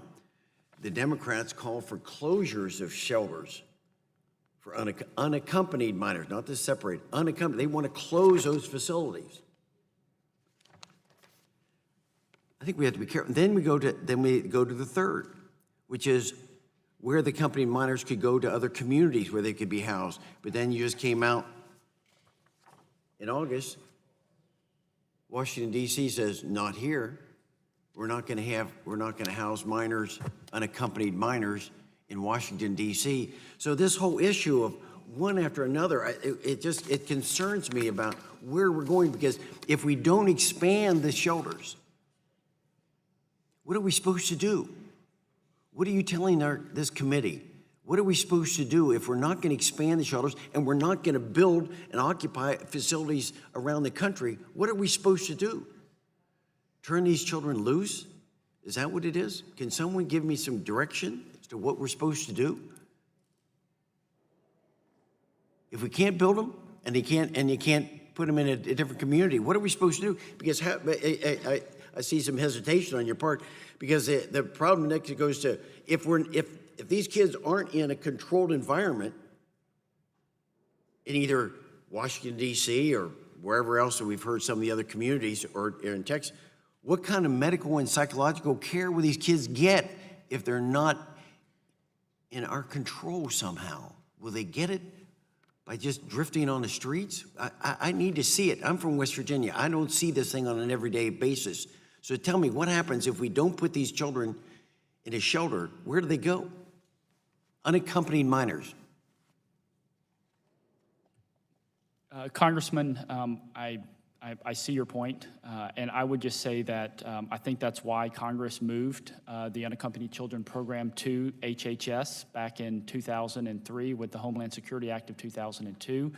And the commitment of ORR and the leadership of HHS is to increase our permanent network capacity so that we can receive these children as quick as possible and provide for them the care that we need as we work to get them to a sponsor. So that's our mission, and we would appreciate the continued partnership with Congress in order to move in that direction. But Mr. Hayes, you're not getting support to expand the facilities, and we're not getting communities willing to accept them. So my question, I understand the policy, but how do we make it work if no one's helping? Yeah, so the same ask I made yesterday of the Labor H Committee. I would appreciate and help and support from members of Congress in helping educate the communities across this nation, especially here in our own backyard in D.C. and Northern Virginia, as to the critical role and child welfare mission that ORR has, and that the majority of the children in our care are indeed unaccompanied and by statute are required to come into our care and custody as we work to safely find them a sponsor while they're immigration proceedings. Thank you. I think there's a lot of misunderstanding about our program, sir, and we can have Congress help us educate the American public on it How much and the time community leader. expires? Chair now recognizes the gentlelady from New York, Ms. Clark, for 5 minutes. Thank you, Madam Chairwoman and our Ranking Member Guthrie.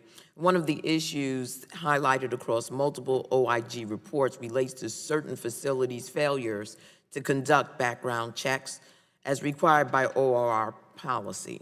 So, Mr. Hayes, an OIG report on the Tornillo influx facility that ORR was unaware found that ORR was unaware that the facility was not conducting required background checks. While we understand that ORR policy now requires facilities to inform ORR of an inability to complete required background checks, is ORR implementing any other tool to ensure that each facility is conducting the required checks?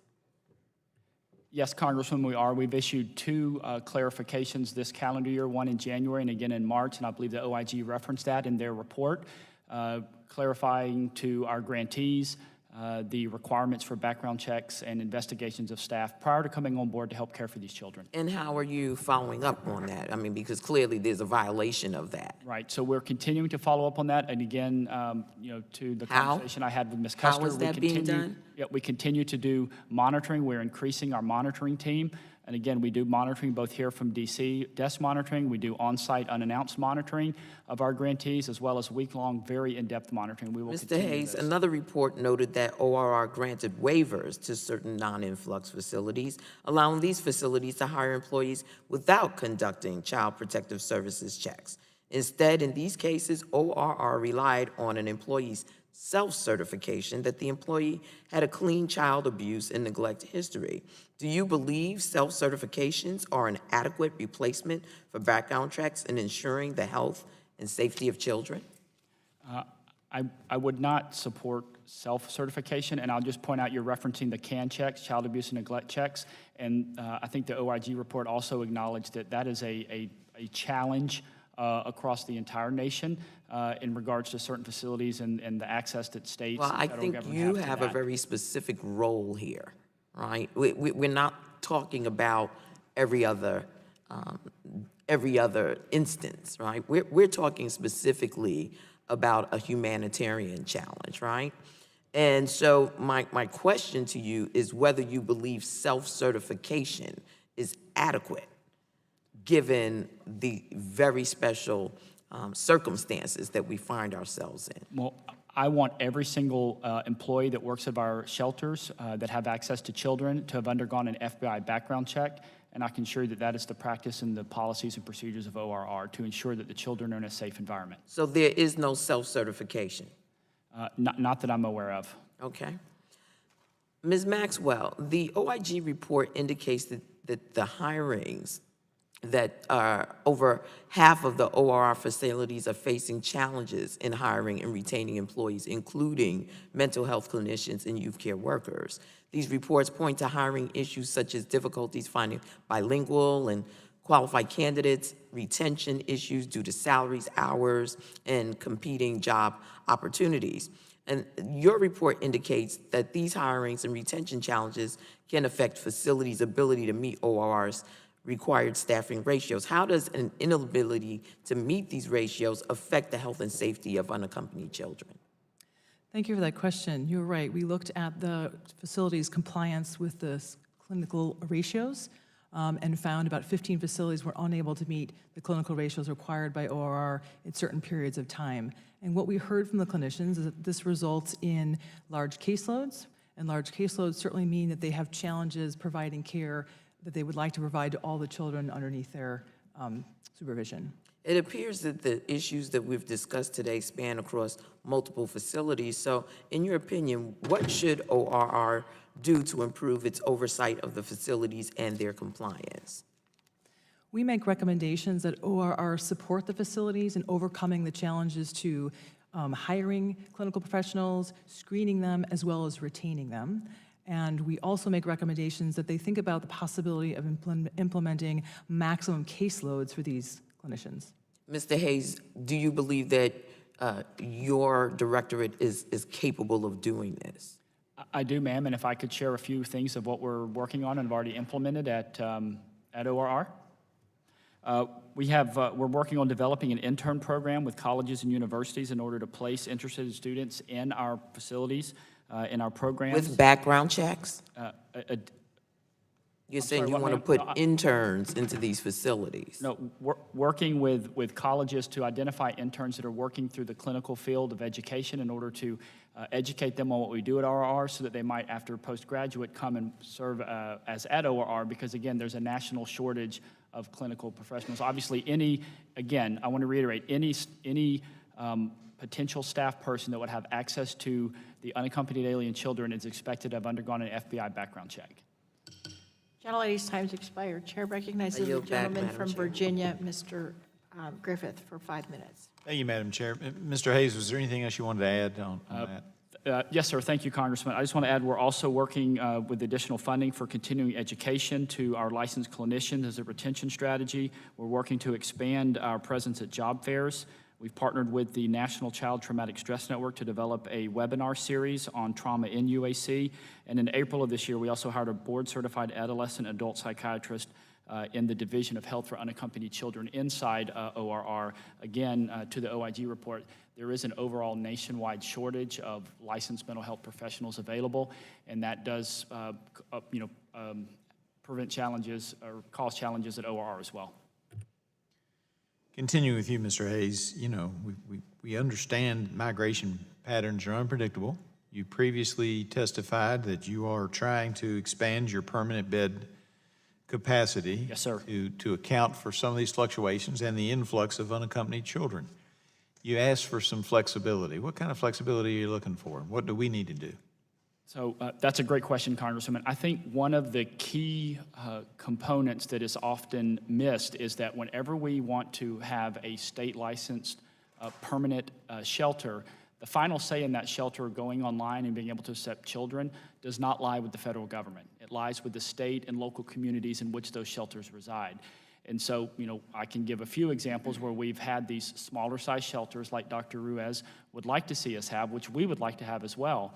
But when, when migration patterns are, again, extremely difficult, if not impossible to predict, we have to have flexibility because any HHS ORR shelter is a better environment for an unaccompanied child than a Border Patrol station. I think all of us on this platform, on the dais today would agree with that. And so because those migration patterns are very difficult, if not impossible to predict, we need to be able to have the ability to turn on and turn off beds as quick as possible so that we can get those children out of the Border Patrol stations and into the care that we have. And because I don't have the final say, and again, your colleague from West Virginia highlighted the struggles we have in finding right here in our own backyard in D.C. and Northern Virginia. We want to have these shelters, but if we have reluctance from the local and state officials in doing so, I'm going to have flexibility with some larger or medium-sized shelters that would be influx shelters run by the federal government. And Representative McKinley did raise the issue about Washington, D.C., and you've now mentioned it a couple of times. Are there other areas where communities are saying, no, we don't want to house those folks here? I know that we've received formal communication. I think I would probably limit my response to formal communication from D.C. and from the Northern Virginia area, specifically the city of Alexandria and the county of Fairfax. All right. Now, are folks having to apply to provide these shelters, or are you all going out and looking for existing institutions that already have some expertise in this? So the answer is both, Congressman. Normally, a grantee will respond to an FOA, a funding opportunity announcement, and we put forward, our team puts forward the needs that we have. We have numerous types of shelters that I've referenced in my opening statement. But we are also now, and this is something that we've been working on, we are now going out ourselves and attempting to find some buildings that we would have control over and then seek to find operators to come in, and that would give us more flexibility. And again, those would be state licensed permanent beds, and that's the one that Dr. Ruiz referenced earlier. The area around LA would be a great area for us to open up a shelter. They have a great population there of clinical and social work professionals that can be bilingual. That are the requirements of ORR. So we're absolutely doing both. We're seeking folks to come in and provide the full range of services, but also finding our own buildings and then finding operators to simply do that. And then we would have the control over those buildings. I appreciate that. I'm going to switch gears a little bit, and mainly going to ask Commander White, but maybe I'm happy to get information from anybody. I did domestic relations work, and that means child custody, support, et cetera, for probably 10, 11 years of my legal career. I ran into lots of children. I obviously understand the emotional traumas that can happen in all kinds of situations, but also in that. And you referenced in your oral testimony that there were some long-term cardiac issues, if I understood it correctly. We don't have time today to go into all that, but could you give me some of those reports? Because even though I haven't represented some of these kids in a long time, it's one of those things that you worry about when you've done domestic relations work is, what are the long-term prospects for these kids? Can you give me some reports, particularly on the emotional side, I understand, but particularly on the cardiac or other health, besides emotional health, but physical health issues?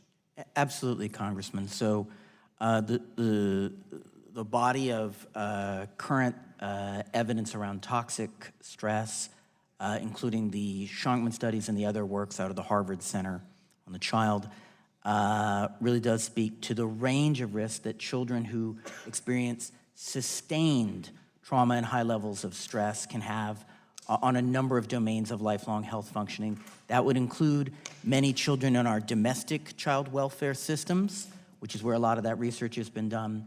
That certainly also applies to unaccompanied children who've often experienced extraordinary levels of traumatic exposures in terms of exposure to violence and poverty in home country. It is, those problems are generally compounded for children who experience separation.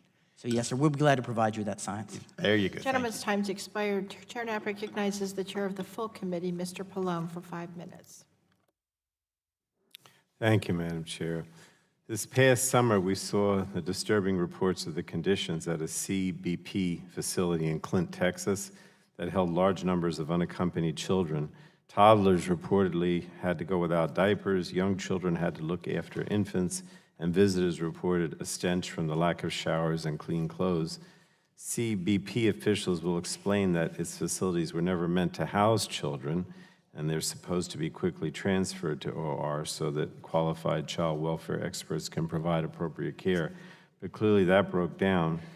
An El Paso Times article says that CBP officials were trying to warn OR about the conditions at the facility. When talking about his conversations with ORR at the time, the Border Patrol agent in charge of the Clint station said, and I quote, "We were desperately trying to tell them, we don't have the cell space, the holding space, food contracts. If one of us is going to be over capacity, at least you have the basics. There's only one legal avenue for me to transfer those children. They absolutely have to go to ORR bylaws, so that was my only option." So let me ask Mr. Hayes, how do you respond to that? CBP is seemingly suggesting ORR could have done more than it did to alleviate the situation. Thank you, Congressman. So it is a true statement that our capacity was strained operationally this last spring, in May and June specifically. Starting in January this year, we did see an increase in referrals over the last calendar year, and HHS made a large number of efforts to increase our capacity as quick as we can.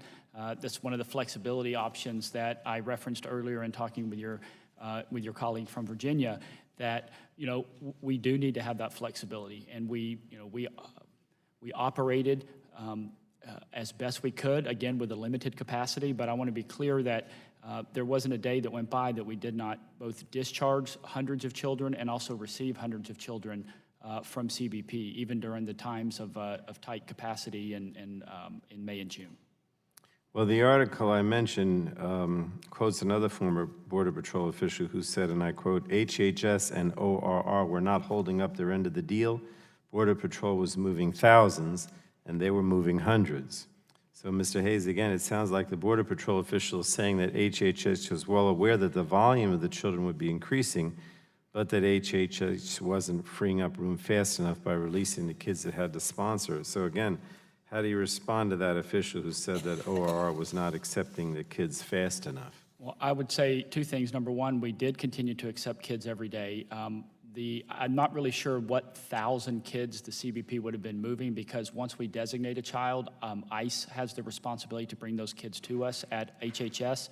And I just would say that one of the challenges that we saw specifically this spring, sir, was an increase in just a different type of child that was referred to us. We saw an increase in sibling groups. We saw an increase in parenting teams. We saw an increase in, again, the sibling groups younger. We had one teenager, one that was, tender age, which is under 12. And that did present some difficulties in finding the most appropriate shelter for that child. Well, let me ask Chief Modlin. I understand that CBP cannot transfer children out of its custody until ORR is prepared to accept them. In this instance, when did you realize you had a problem? Could this crisis have been avoided if CBP had reached out to ORR sooner? Yes, sir. So you're absolutely correct. We cannot move the children to anyone other than HHS, and that's as part of TVPRA. I do believe that the Border Patrol and CBP as a whole sort of sounded the alarms as early and often as we could during this. As you're probably aware, there was quite a few people that insisted that there wasn't a crisis, that we weren't over capacity, that maybe these problems were self-generated. What I do recognize absolutely is that if HHS is not funded and appropriated, and ICE as well, that house our family groups, then there's no place to put them. As I said in my opening statement, we're the only component in this entire chain that has no control over what comes into our custody. Well, let me. I know we're running out of time, but based on what you said, that I know that the CBP facilities were not intended to house children, but are you going to take any steps to ensure that the children held in the facilities are not faced with similar conditions in the future, or again, is the funding the problem? Is that what you're saying? So certainly during the time of the height of the crisis, sir, the funding was absolutely the problem. If we ever fell short of our standards, it was because we were overwhelmed. It wasn't because of callousness. What about now in the future? Well, I'm unaware of us falling short of any standards now, sir. We've been, since the supplemental funding, we've had shower facilities brought in, we've had washers and dryers brought in, we've had wraparound services. We have a lot of things that we needed during the crisis. What I would also point out is that certainly this crisis is not over. We're still encountering numbers greater than we ever have before. It's certainly down from the May, June numbers, but I would just have everyone please keep that in mind, that this is certainly not over, sir. All right. Thank you. Thank you, Madam Chair. I thank the gentleman. Chair now recognizes the gentlelady from Indiana, Ms. Brooks, for 5 minutes. Thank you, Madam Chairwoman, and thank you for holding this really important hearing. I want to build on and ask a little bit more questions about what the chairman of the full committee asked you about, Chief Modlin. You talked about the height of the crisis, and if I'm not mistaken, during the height of the crisis, CBP and ORR came to the Congress and asked for funding. Is that correct? And asked for help? Yes, ma'am, we did. And when CBP and ORR came to Congress and told us that we had what you called the height of the crisis, it took us 6 weeks, didn't it, to get funding? Yes, ma'am, 57 days, actually. And what happened during those 57 days of lapse of funding after you came to us and said, we are in crisis mode? And Mr. Hayes, I think you mentioned that for the first time you were in anti-deficiency mode. Not the first time in the history. It happened in the early 80s at HHS, but definitely was unprecedented at this time. We were in deficiency, and the Anti-Deficiency Act rules and restrictions kicked in at ORR. Yes, ma'am. And we didn't do anything for 57 days. Is that right? And so what happened? What happened with CBP and ORR during that period of time that we did nothing? Yes, ma'am. So what happened is we had to reach back into our operational funds, the funding that's meant to help us secure the border and pay for these consumables that were being used, whether it's sanitary items, whether it's formula, it's baby food, it's diapers. As I've testified earlier, our agents purchased diapers themselves and brought them in. They brought in clothing from home. They did everything they could to alleviate as much of the crisis as they could while we were waiting. During that time, we also started to contract with stand-up, soft-sided facilities that you're aware of to increase our capacity. The one thing we never want to do is hold people longer than that 72 hours, but we recognized that we were far over capacity. You know, our capacity on the southwest border is about 4,000 people. At the height of this, we were holding 19,000 people in our facilities. So we had to expand everywhere we could and use the funds, any funds that we could. Thank you, Mr. Hayes. So, Congresswoman, some of the non-essential services in a very limited basis were affected at ORR. Thankfully, not to a large level, because we fund our grantees often for months out at a time, and so the funding that happened before we went into deficiency did not affect those operations. But had it continued on, it could have affected, especially new grantees coming on, providing legal services, recreation, education, all things that we absolutely desire to provide for these children and are required to under the Flores Settlement Agreement. Thank you, Mr. Modlin. One of the concerns I've always had is the health, the physical health, not necessarily that I'm not incredibly concerned about the mental health and the challenges we have with the mental health, and not only of the children coming up and leaving home at the time and what their journey is like, and then once they get here, but with respect to flu vaccines, and what types of vaccines children might have when they come. Why are flu vaccines not provided when they're in CBP custody? And I've heard from pediatricians back home of the willingness to have more mobile units that might be able to help CBP, particularly when we have these massive influxes as we've experienced. What are your thoughts on having more mobile units of medical personnel available? Chief Modlin? Yes, Congresswoman, what I would say is the Border Patrol is absolutely opposed to vaccinations inside our facilities. It is so far outside our scope and mission that it's basically inconceivable to me to imagine that.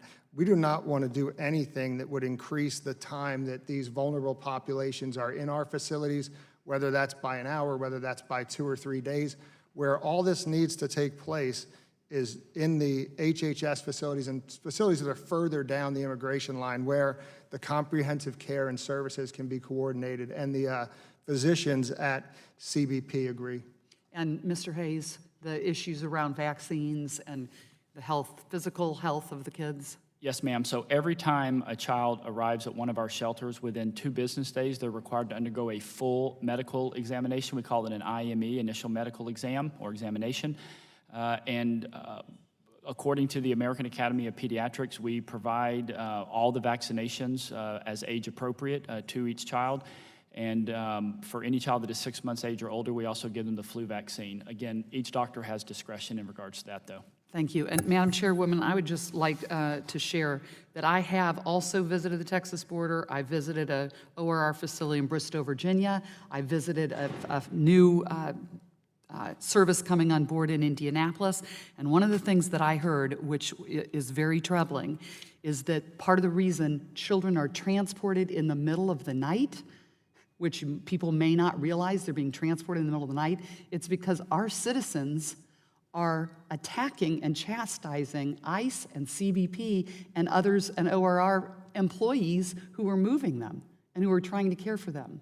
I thank the gentlelady, and her Thank you. time's I yield expired. back. I now recognize the gentlelady from Illinois, Ms. Schakowsky, for 5 minutes. I just want to say that I think this period in history right now, which I think is characterized by just unimaginable and unnecessary suffering of immigrants in this country that is a nation of immigrants. Neither of my parents was born in the United States of America, will be long remembered and long criticized. In an April 2018 memorandum of agreement, the Department of Health and Human Services agreed to share information about parents and family members coming forward to sponsor refugee children who arrived alone at the southern border with the Department of Homeland Security. Earlier,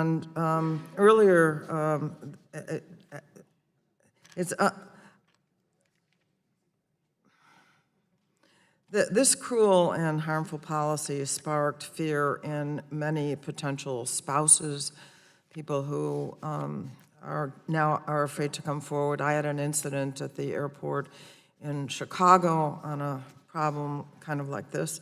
Earlier this month, HHS Office of the Inspector General found that many ORR facilities, quote, reported that it became more difficult to identify sponsors willing to accept children, unquote, and that these difficulties resulted in, quote, delays in placing children with sponsors.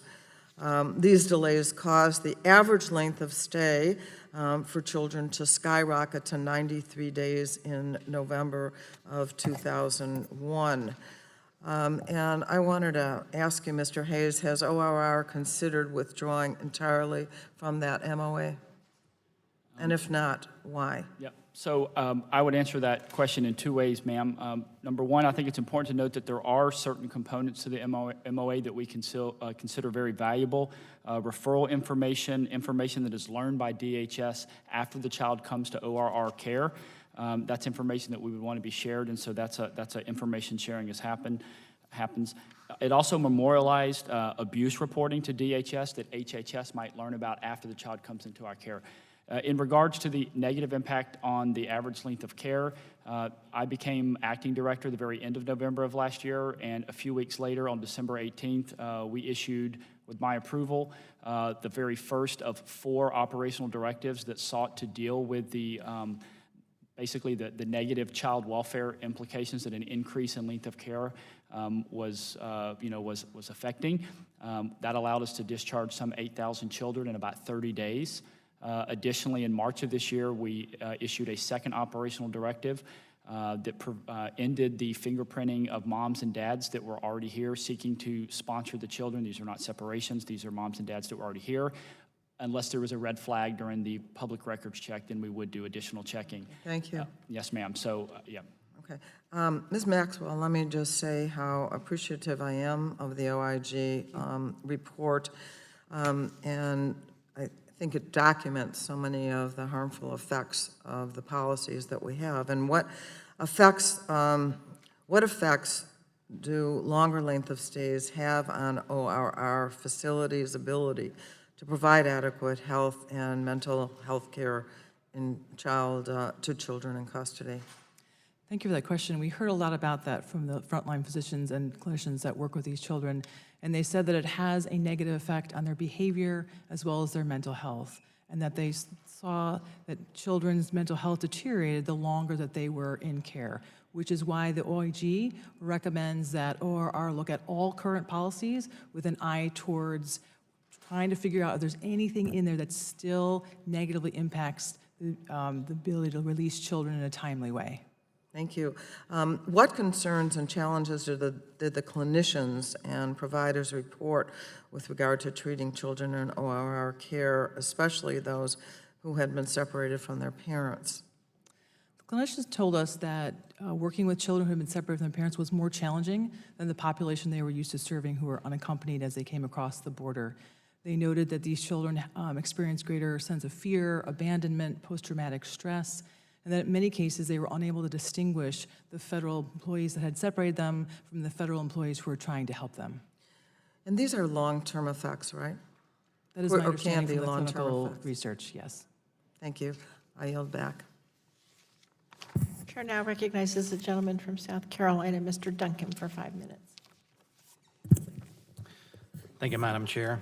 The Flores settlement was, I believe, 1997. So at least as far back as 1997, we've had children apprehended at our southern border, taken into custody, and ultimately released into the country.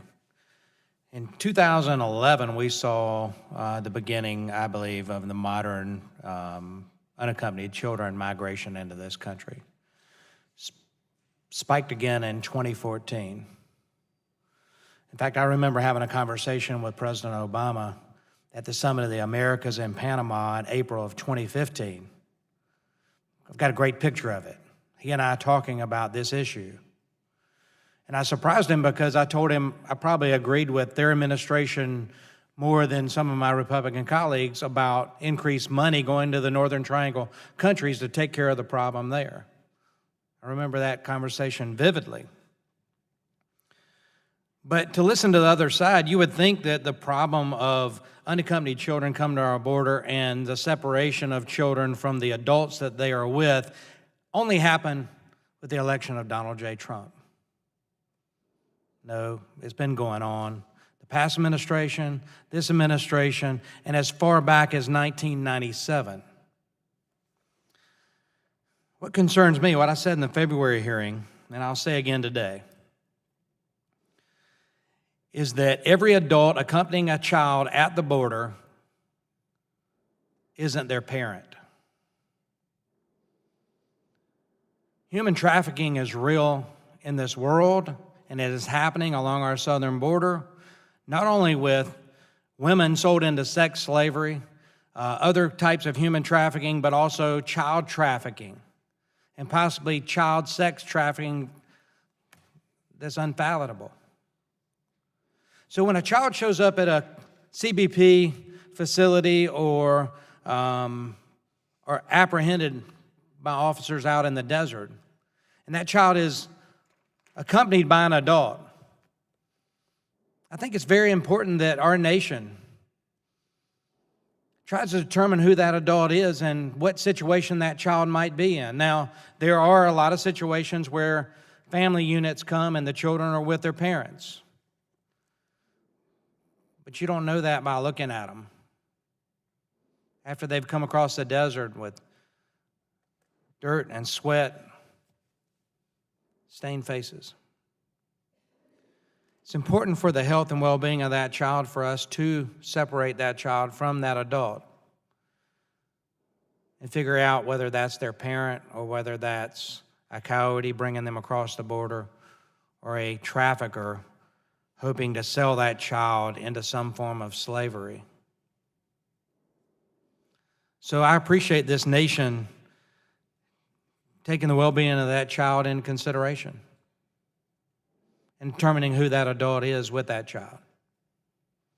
Because I can only imagine some of the horrors that that child has probably seen on his journey north. And I don't like to think about the horrors that that child may have endured on their journey north. And I definitely don't want to think about the children that we don't apprehend, that make it into this country with those coyotes, those human traffickers, those sex traffickers, and end up in abominable situations. Now, we can play politics and we can blame this administration or that administration for separating children at the border and trying to determine who the adults are. We can play the blame game and we can play politics and all that. But I want to applaud the men and women sitting at this table for trying to have the best interests of those children at heart.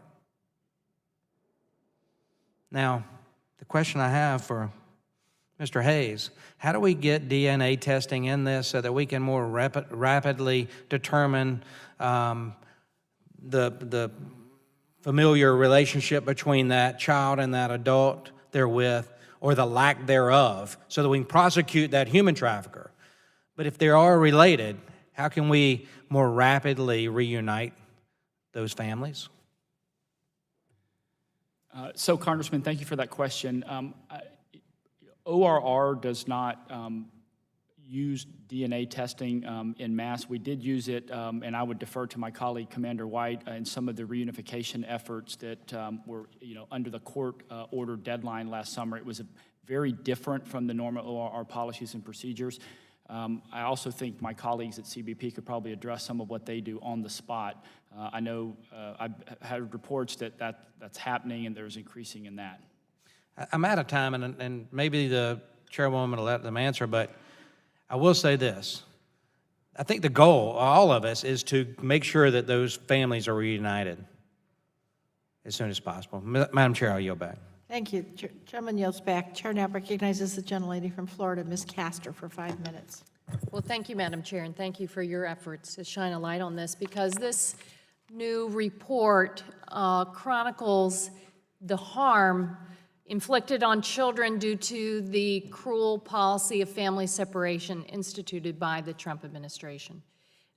This report now confirms it in a most sweeping fashion, in the most sweeping fashion of any analysis done to date. And I want to thank the Office of Inspector General for doing this, and the fact that these children are likely never to recover from the pain and cruelty will be a stain on this administration forever. Ms. Maxwell, one of the key findings in your report is that the kids sent to ORR facilities had previously experienced intense trauma, such as physical or sexual abuse and other forms of violence within their country of origin, even before their entry into the United States. Is that correct? That is correct. That's what we heard. And your report found that family separations resulted in a whole new level of trauma inflicted on the children. The report states that, quote, according to program directors and mental health clinicians, separated children exhibited more fear, feelings of abandonment, and post-traumatic stress than did the children who were not separated. Is that correct? That is correct. You also found that, quote, separation from parents and a hectic reunification process added to the trauma that children had already experienced and put tremendous pressure on the professionals in the facilities. Is that correct? Indeed it is, yes. So let me highlight a few examples of how the family separation policy made the jobs of ORR providers even harder than it normally is. Your report found, for example, that some separated children could not distinguish facility staff from the immigration agents who separated them from their parents. You also quote a program clinician who said, quote, every single separated kid has been terrified. We're seen as the enemy. Is that accurate? Yes, we heard a number of heartbreaking stories from the frontline staff who treat these children. And we've heard that some within HHS, at least some ORR career officials, were trying to sound the alarm that a forced separation policy would be harmful for the children and would strain ORR, but it's not clear what happened to those concerns.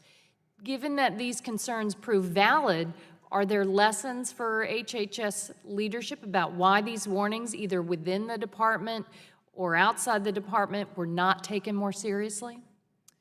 The Inspector General has a wide range of work that we are doing looking at the health and safety of children in the facilities, but in addition to that work, we are exploring the factors that challenge the department as well as the facilities and reunifying the children separate from the parents. And as part of that work that is upcoming, we are in fact looking at the interagency communication prior to the official adoption of the zero tolerance policy. And we're trying to get those documents as well, but the administration has stonewalled us. Have they stonewalled you as well? To the best of our knowledge, they have been forthcoming with documents to the Inspector General and have made staff available for our interview and discussion. How can you ensure that you've gotten all of the documents and correspondence and emails? That is an excellent question that we have asked ourselves many, many times. We have been engaging probably over the last year with the department. We have our legal counsel involved and working with the OGC within the department to assure us that we have received all responsive documents to our requests. Are you confident that that's been the case, or do you still have questions about that? We have had in-depth conversations with the department about how they procured the documents, the algorithms that they used, the technology they used, and at this point, we do feel confident that the department has been responsive to our requests. Has HHS leadership conducted an internal lessons learned assessment about what happened here? I would have to defer that question to the department. Do you think they should? I certainly hope that our report that comes out looking at this will in fact drive positive change and some reassessment and lessons learned for the department, absolutely. Mr. Hayes, have you had time to, well, I hate to put it this way, I mean, this is such a sweeping report and such a damning indictment on this policy. I mean, certainly you've gone back and accepted responsibility for what has happened. Well, I just want to be clear, the family separation and zero tolerance was before my time at HHS, but I will say that myself, and there's a letter from Assistant Secretary Johnson, my immediate supervisor back to the OIG, we concurred with their recommendations, and we are working on implementing those. And when I became permanent director earlier this year, ma'am, and I think if you polled any of the senior career staff at ORR, it was absolutely my desire to change the culture and how we operate inside there. I absolutely, every single day, undergo best practices discussions and rely heavily on the counsel of my senior career staff at ORR, both the child welfare experts and the medical team, our policy team, and the operations team. They're the experts. And if that's the case, I encourage you to do a better job with providing the documents to this Oversight Committee that needs to happen. Okay, that would be with the Assistant Secretary of Legislation and her team, and it's my understanding that the committee staff and her team are working on that. Gentlelady yields back. Chair now recognizes the gentleman from Oklahoma, Mr. Mullen, for 5 minutes. Thank you, Madam Chair, and thank you for everyone that's here. Obviously, you're doing the best job you can underneath the conditions, and I just want to tell you thank you. I know it can be difficult, and sometimes you can come up here on the Hill and feel like you've been kicked around a little bit, but I think everybody's passionate about it. It doesn't matter what side of the aisle you're on. We may look at it a little bit different, but I do want to thank you for your service. It means a lot to all of us. Mr. Hayes, in response to the surge of the unoccupied children crossing the border back in 2014, did the Obama administration use temporary shelters to house and care for unoccupied children? Yes, sir, they did. Do we have any of those still open today? No, sir, we do not.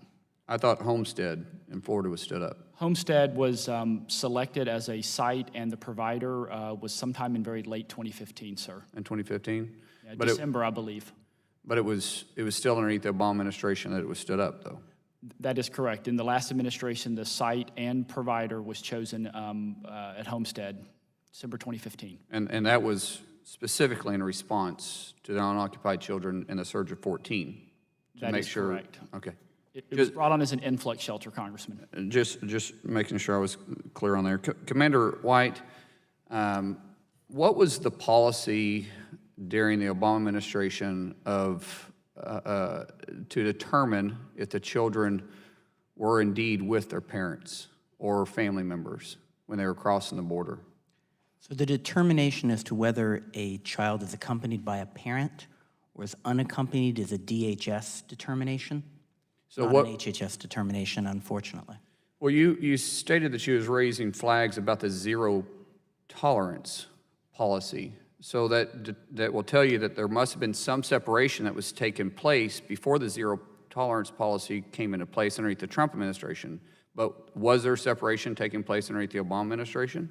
There have always been, for the history of the program, a small number of separations for cause. However, no one should confuse that with the reality in the world that changed approximately July of 2017 when there was a tenfold increase in the percentage of referrals per month that were a result of separation.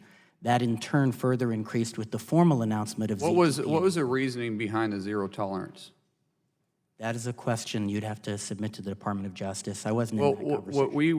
What we were told was because of the threat of human trafficking and the fact that what our ranking member Walden's pointed out was that some of these children are actually being recycled, and we're seeing the same children, that they were being trafficked too. And so that's why the zero tolerance, because we had to figure out, and correct me if I'm wrong here, Commander White, we had to figure out if they were actually with family, because which is worse? Keeping them with a trafficker or making sure that they're with their family so we can make sure they're with a loved one, because it's not like they're coming across the line with a birth certificate and proof that it's actually their child. How are we supposed to know if we don't have genetics to test that they're actually with them? Congressman, these are two extremely important but entirely separate issues. Not really. The children who experience separation from their parents are not the children who were exclusion cases. Hold on, Commander White. I'm not trying to argue with you. I'm trying to figure out how else do you determine them? Are you just supposed to take the individual's word for it? Because I know coyotes don't lie and traffickers don't lie. I mean, they always tell the truth as soon as you get them. I mean, these are individuals that cross the border illegally, so they already broke the laws. So how is it that we're supposed to do our due diligence on figuring out if the individual is actually related to or is the parent of the child? That is done both by CBP for its How part else in the do you operation do that and until by you separate? The method that is used in ORR is verification of relationship through consular verified birth certificates or whether those are If it doesn't exist, what do you do? In those cases, DNA confirmation of biological maternity. In the meantime, do you separate or keep them together? To be clear, Congressman, you are confusing two issues. One is separation for cause, and the other is separation pursuant to ZTP. Well, but there was zero They are tolerance. different. I'm not confusing the two. In all due respect, I appreciate it. I know darn good and well what I'm talking about. You asked me if you were wrong, specifically Congressman. said about the zero tolerance. That is what you have referred to multiple times. What I'm saying is what was the determination prior to the zero determination to figure it out? And if that didn't exist, what do you do at that point? Because you're the one that has been saying that you raised red flags and concerns about it. Well, but at the same time, the Trump administration was raising red flags and concerns about keeping them with people that they can't verify the individual is actually with them or not. And then there is no such thing as forged documents. You and I both know that. Ha, ha, ha. So what is the determination? Because we know coyotes, we know the traffickers, the cartels are not sophisticated enough to understand what our policies are to start making false documentations to actually try pairing them together. So what else are we supposed to do? The gentleman's time's expired, but I will allow, as I have with the other members on both sides who have asked the questions, I'll allow the witness to answer the questions asked. The specific methods used by CBP to determine if there are doubts for parentage or not, which I have tremendous confidence in, I would defer to my colleague from CBP. I certainly can speak to our methods in ORR, but I want to be clear that in the numbers that we have all reported regarding separations, those exclude all cases where there was any determination that these were not parents. So when we speak of the numbers in the Ms. L case, which I provided in my testimony, those are all parental cases, not covered by an exclusion, such as danger to the child. And I just want to be clear about that, because the Congressman is exactly right. The issue of false families is a compelling concern for both DHS and HHS, but it's a separate issue from family separation. I thank the witness. The chair now recognizes the very patient gentlelady from California, Ms. Berrigan, for 5 minutes. Thank you, Madam Chair. First of all, just to correct the record, since we're talking about what information we're going to give to determine who are adults in this debate, first of all, there have been allegations that separations have been, like the one happening under the Trump administration, have been happening for a long time under different administrations. Prior administrations used prosecutorial discretion. This administration, specifically Secretary Kelly, came to Congress and said one of the reasons they were doing it was to deter people. It was intentional to deter people, and they were going to get rid of using the prosecutorial discretion. So wanted to just correct that because there's so much false information going around on that. Second of all, children have not died until this current administration. Ms. Maxwell, you testified earlier that children, when they come over, they have already experienced some type of trauma prior to arrival. Is that correct? That's correct. And would you say that if you come here as a child and you're separated from a parent, that would cause further trauma? That is what we heard from the clinicians in the field. Okay. And would you say that if a child were separated and experienced sexual abuse or assault, that would lead to further trauma? We are looking at that in our next study, but certainly that would be another type of trauma. Do you not think that if a child is sexually abused, that they would experience trauma? That's certainly another type of trauma. It's just not one that we particularly focus on in this study, and we will be focusing on that in a few Is it your opinion that if a child is sexually abused, they would be further traumatized? Oh, of course. Okay. Is it your opinion that if a child was slapped around and dragged, that they would suffer trauma from that interaction? Yes, I would just point out that the benefit of our report is that we are bringing voices from the field, and we're really relying on what they're telling us about what they experience with the children. Right. And Commander White, the Southwest Keys locations, those are ORR custody, is that correct? Correct, and I'll Okay. defer to Mr. Hayes about the current, but yes, Southwest Key is one of the large providers of ORR services to children. Thank you. The reason I'm asking this series of questions is because these are the types of allegations and videos that have shown is happening in ORR custody. And our children, while they may have arrived with some kind of trauma because of the violence in their home country, are being further traumatized, whether it's due separation, whether it's due through sexual abuse, whether it's through being physically abused, through slapped around and dragged around. And it's unacceptable. It's completely unacceptable. I have introduced a bill, H.R. 1336. It's a mental health care bill for children inhumanely separated from their parents by the federal government. And we hear that when children get into ORR, they get some kind of mental health evaluation. But doesn't that mental health service end when the child's detention ends, Ms. Maxwell? Yes, that is my understanding. Right. So this bill would say that if a child suffers from mental health issues, that they would get ongoing coverage, regardless of whether they're in custody or not. If we're causing additional trauma to a child, I think that we have the responsibility to provide services for these children. As one of my colleagues on the other side of the aisle said, we should treat these children like they're ours. I want to follow up a little bit on my colleagues' questioning about the new OIG report. It's certainly disturbing. It lays out there the carnage that the family separations unleashed on these children.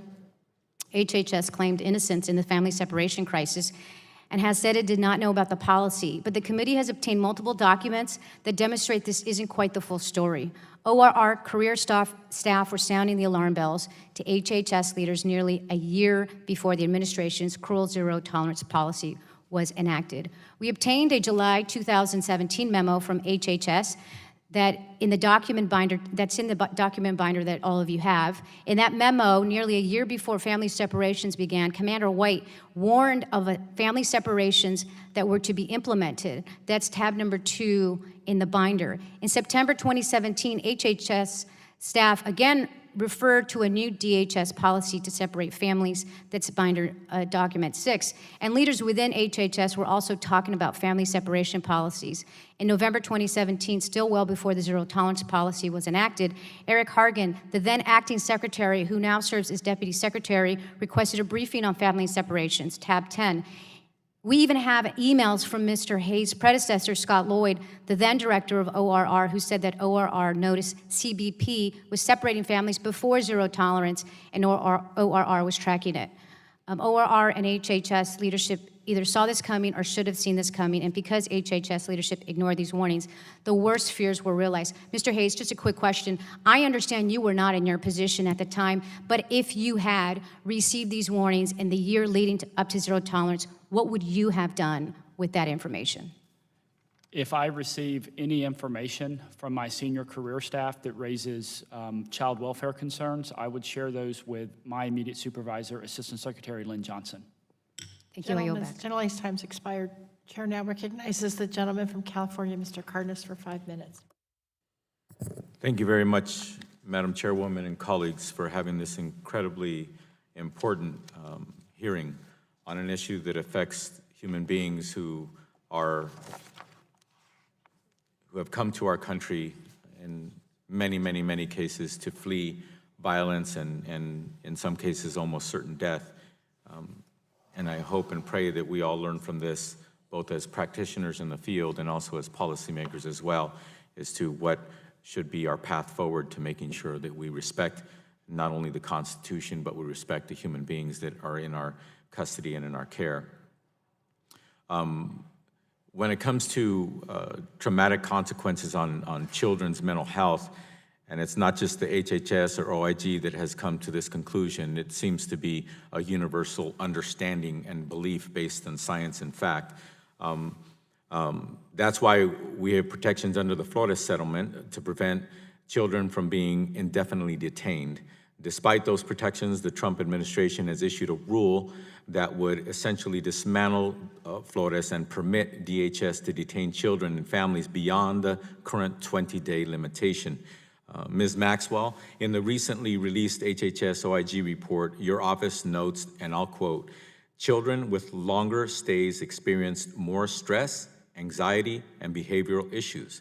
The report adds that, quote, "Some children who did not initially exhibit mental health or behavioral issues began reacting negatively as their stays grew longer." Ms. Maxwell, based on these findings, would you agree or disagree that an increased length of detention can have detrimental effects on children?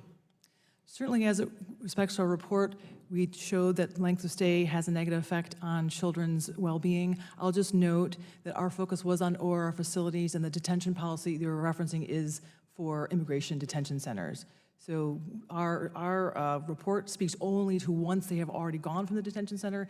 into an ORR facility. And yes, absolutely, what the clinicians at the front line told us is that the longer the children are in care, the more difficult their behavior becomes, and the more disillusioned they become, and the more mental health troubles they see, even including self-harm and suicidal ideation. Has there ever been an opinion, a professional opinion, or a study of value that actually says that there's a differentiation between what moniker is on the door of the facility that the child is in when they're experiencing this trauma? I would just offer that the facilities that ORR runs are state licensed child welfare facilities that are governed by Flores and provide a whole host of child-centric services, which are different than immigration detention centers that have a different mission. Okay. Commander White, when you testified before the subcommittee in February, you stated, and I'll quote, "Toxic stress has consequences, both for children's behavioral health and their physical health, and those consequences are frequently lifelong." Commander White, is there any reason to doubt the decades of research on the long-term traumatic effects on children who are detained, or, for example, or the UN's position on the detention of children? The available scientific consensus of the effects of toxic stress, particularly in the available literature on children in detention, I see no reason to question that scientific consensus. It is well established and supported by evidence. Should the stress inflicted on children due to detention be a relevant consideration when drafting rules related to child detainment? I can't speak to law enforcement or detention. It is fundamental to any discussion of our work in ORR on child welfare. With experts in the field emphasizing the detrimental effects of prolonged detention on children, I'm concerned about who's looking out for the best interests of the affected children. Mr. Hayes, ORR is the expert on child welfare. What role did your agency play in writing this regulation, especially on the decision to allow prolonged detention of children? So, Congressman, thank you for the question. So the role the role that HHS played was very limited in regards to the overall rule. It sought to codify, consistent with the Homeland Security Act and TVPRA rules and regulations. We focused on our part. One of the examples, I think, was kind of the movement of some of the hearings from the Department of Justice over to the Department of Appeals Board, which would be inside of HHS by independent hearing officers in regards to certain discharges. But the overwhelming majority of the Flores rule was DHS. Okay. Thank you very much. My time's expired. I'll yield back. Now yields to the gentleman from Florida, Mr. Soto, 5 minutes for purpose of questioning. Thank you, Madam Chair. Director Hayes, I had sent you all a letter on September 10th regarding the proposed facility in Central Florida. We ended up finding out about this because a notice was sent to our local government officials, but not to members of Congress, folks who have oversight over HHS. So I was really surprised about that, that I would find out through my local mayor rather than directly from HHS. What is the nature of the detention center that you all are looking to put in Central Florida? So to Ms. Maxwell's point, we don't have any detention facilities at HHS. Ours are child welfare shelters that are licensed by the respective state. And I'll just say, Congressman, as we look to expand our permanent state license network, we have a process at HHS where we do notify members of Congress, local officials, and if you were not notified, I apologize on behalf of our department.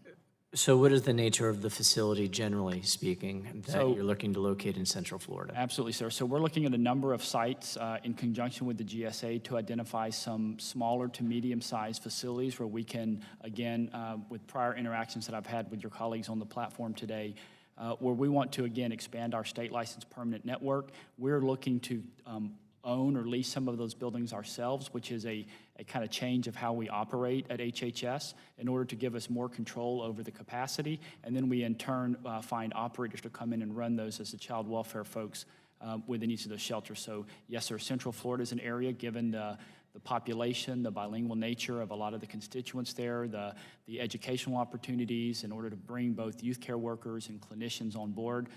We have other areas that we're also looking at here in the D.C., Northern Virginia area, New York, What would be L.A.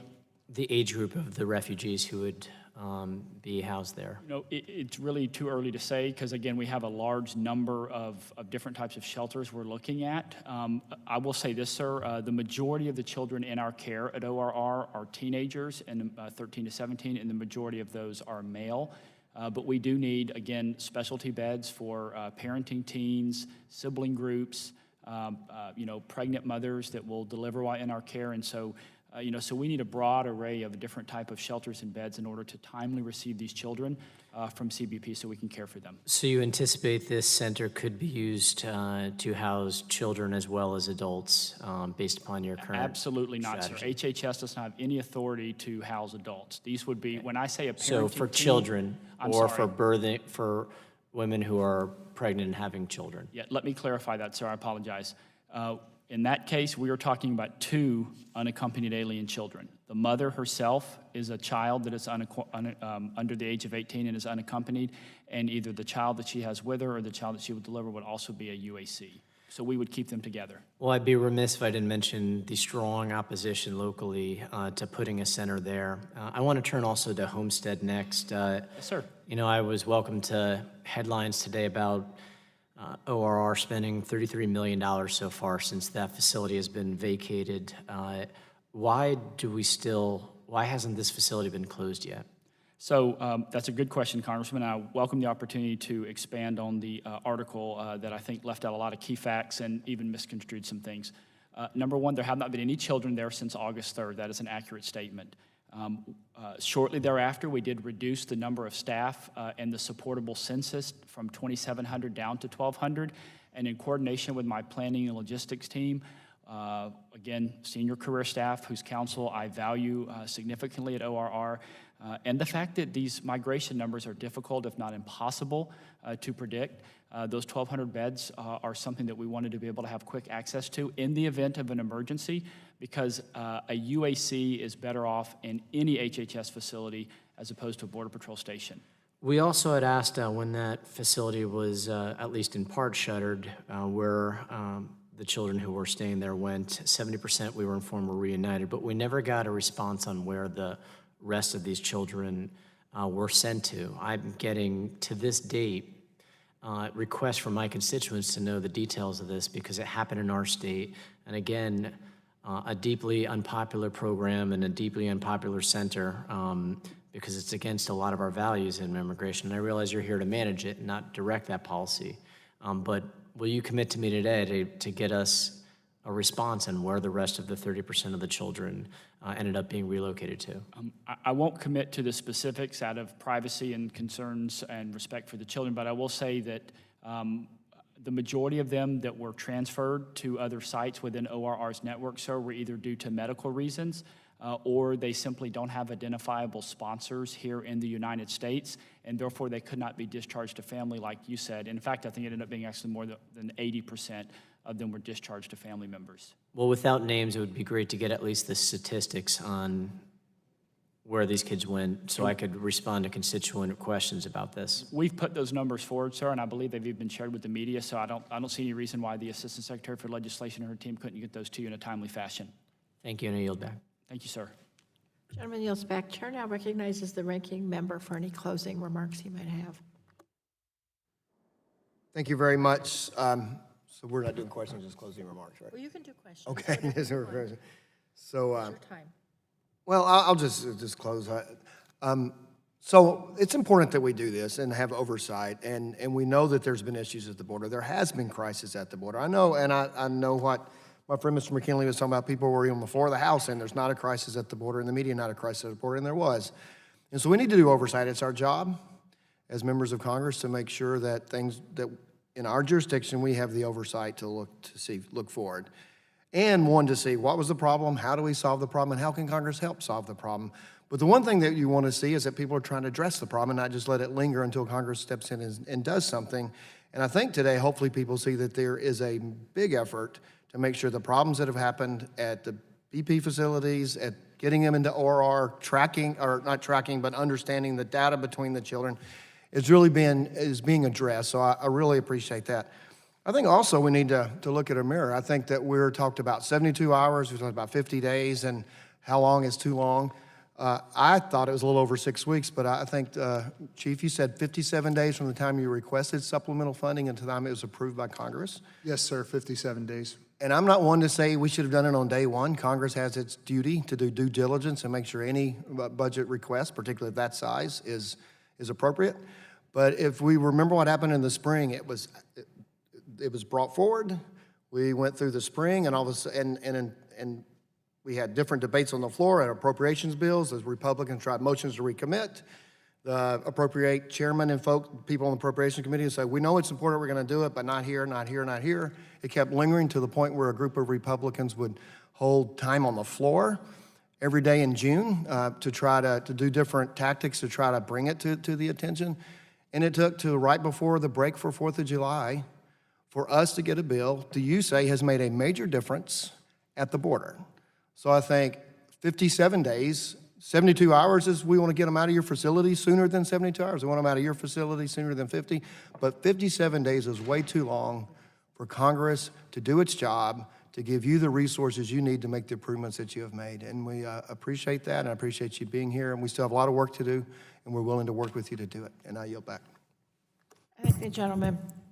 Chief Maudlin, your career with the Border Patrol, is that right? You've been there a long time. Yes, ma'am, 24 years with 24 the US years, Border Patrol. and I want to thank you for your service. And I also want you to communicate to your agents there at the border and your employees that we really appreciate their service too. And what you're saying, when you said they were bringing diapers from home, and they don't want to be thrust into this any more than anybody else does. And it's the same thing with the ORR personnel. When we had the family separation, I went down and I talked to some of those personnel, and they were just doing their best. These rank and file folks, they're just doing their best. And I understand that. Some people have said, well, the Democrats don't understand that. They think that the Border Patrol people are cruel. We do not think that at all. Ma'am, And if I could, yeah, go ahead. I will definitely bring that message Thank back. you. As I know you're aware, there's definitely a vilification of the Border Patrol. What I can Right. tell you is that more than 128 agents have died in the line of duty bet. protecting this country. Some of those agents have died, they've drowned while trying to rescue migrants from the Rio Grande. You're right. They've been run over by drug smugglers, they've been shot by drug smugglers and TCOs. These are agents that do everything every day and act professionally, compassionately, and are willing to sacrifice their lives for this country, for those migrants, to secure the nation. For human rights. So I do appreciate your words. And I agree. So in your years with the Border Patrol, I think you can agree, and I think Commander White, you would see this too, is we do have a historic waxing and waning of the number of people presenting at the border. It happens by the seasons. Isn't that correct? Yes or no? Will work. So there is certainly seasonal trends. Right. These numbers have never been seen before. This was not a Right. seasonal trend. But we have the seasonal trends, so then we saw these numbers. My colleagues on the other side of the aisle keep talking about how we had a huge influx of unaccompanied minors in 2014 under the Obama administration. So we have had an uncertainty at the border now for about 5 years or more. And I myself am not particularly interested in blaming, one person or another for this influx of people, but today I'm worried about the kids. So then we keep hearing this continual bashing about 57 days for the emergency supplemental, but the fact is, this has been going on for a long time. And what we need to develop, I think what HHS needs to develop and what Homeland Security needs to develop is a policy that we can somehow deal with these surges of children that come for whatever reason so that the human rights of these children can be preserved. And Commander White, this is what you have been saying for several years, and I want to commend you for saying that. Irrespective of what's happening, is if you have kids that are being held and for whatever reason they're separated from their parents, they're being held without basic cleanliness or anything. This is psychologically damaging in the long run, and that's what the IG report shows. So my concern is that we develop a policy that has interoperability between the two departments, so we can know how to treat the kids that are in the Border Patrol custody and get them transferred, but also so that we can keep them united with their parents or whoever else so that they suffer as little additional trauma as possible after what they've experienced. And I think we should be able to do that on a bipartisan basis. And so this leads me to my last point, which is we have got to get these documents, because we've been trying to figure out for 8 months now documents regarding how far up the chain the knowledge of this family separation went. Commander White, you saw in the notebook, we've gotten some documents that indicate that there was discussion of the family separation for some months before it actually happened. What we're trying to find out is how far up the chain this knowledge went, and the fact that HHS has steadfastly refused to provide those documents to this committee is really disturbing, because we can't move forward until we know exactly what happened. And so this is why Mr. Hayes, I'm going to make one more plea. I know you're not the person in charge of this, but I'm going to make one more plea. We've narrowed the list down. We need it for investigation, and this is what this committee's role is. And so we're going to keep pushing ahead on this. And I just want to say one last time, Commander White, I want to commend you for your dedication to these children. I know you have been, as a career civil servant, fighting for them for day one, and this committee on both sides of the aisle, we appreciate all of the service that you give to this country, and we thank you, and we hope you will continue to do that. And last but not least, I want to ask unanimous consent that the contents of the document binder be introduced into the record, and to authorize staff to make appropriate redactions. That objection is so ordered. I want to thank the witnesses for coming today, and I want to remind members that pursuant to the committee rules, they have 10 business days to submit additional questions for the record to be answered by witnesses who have appeared before the subcommittee.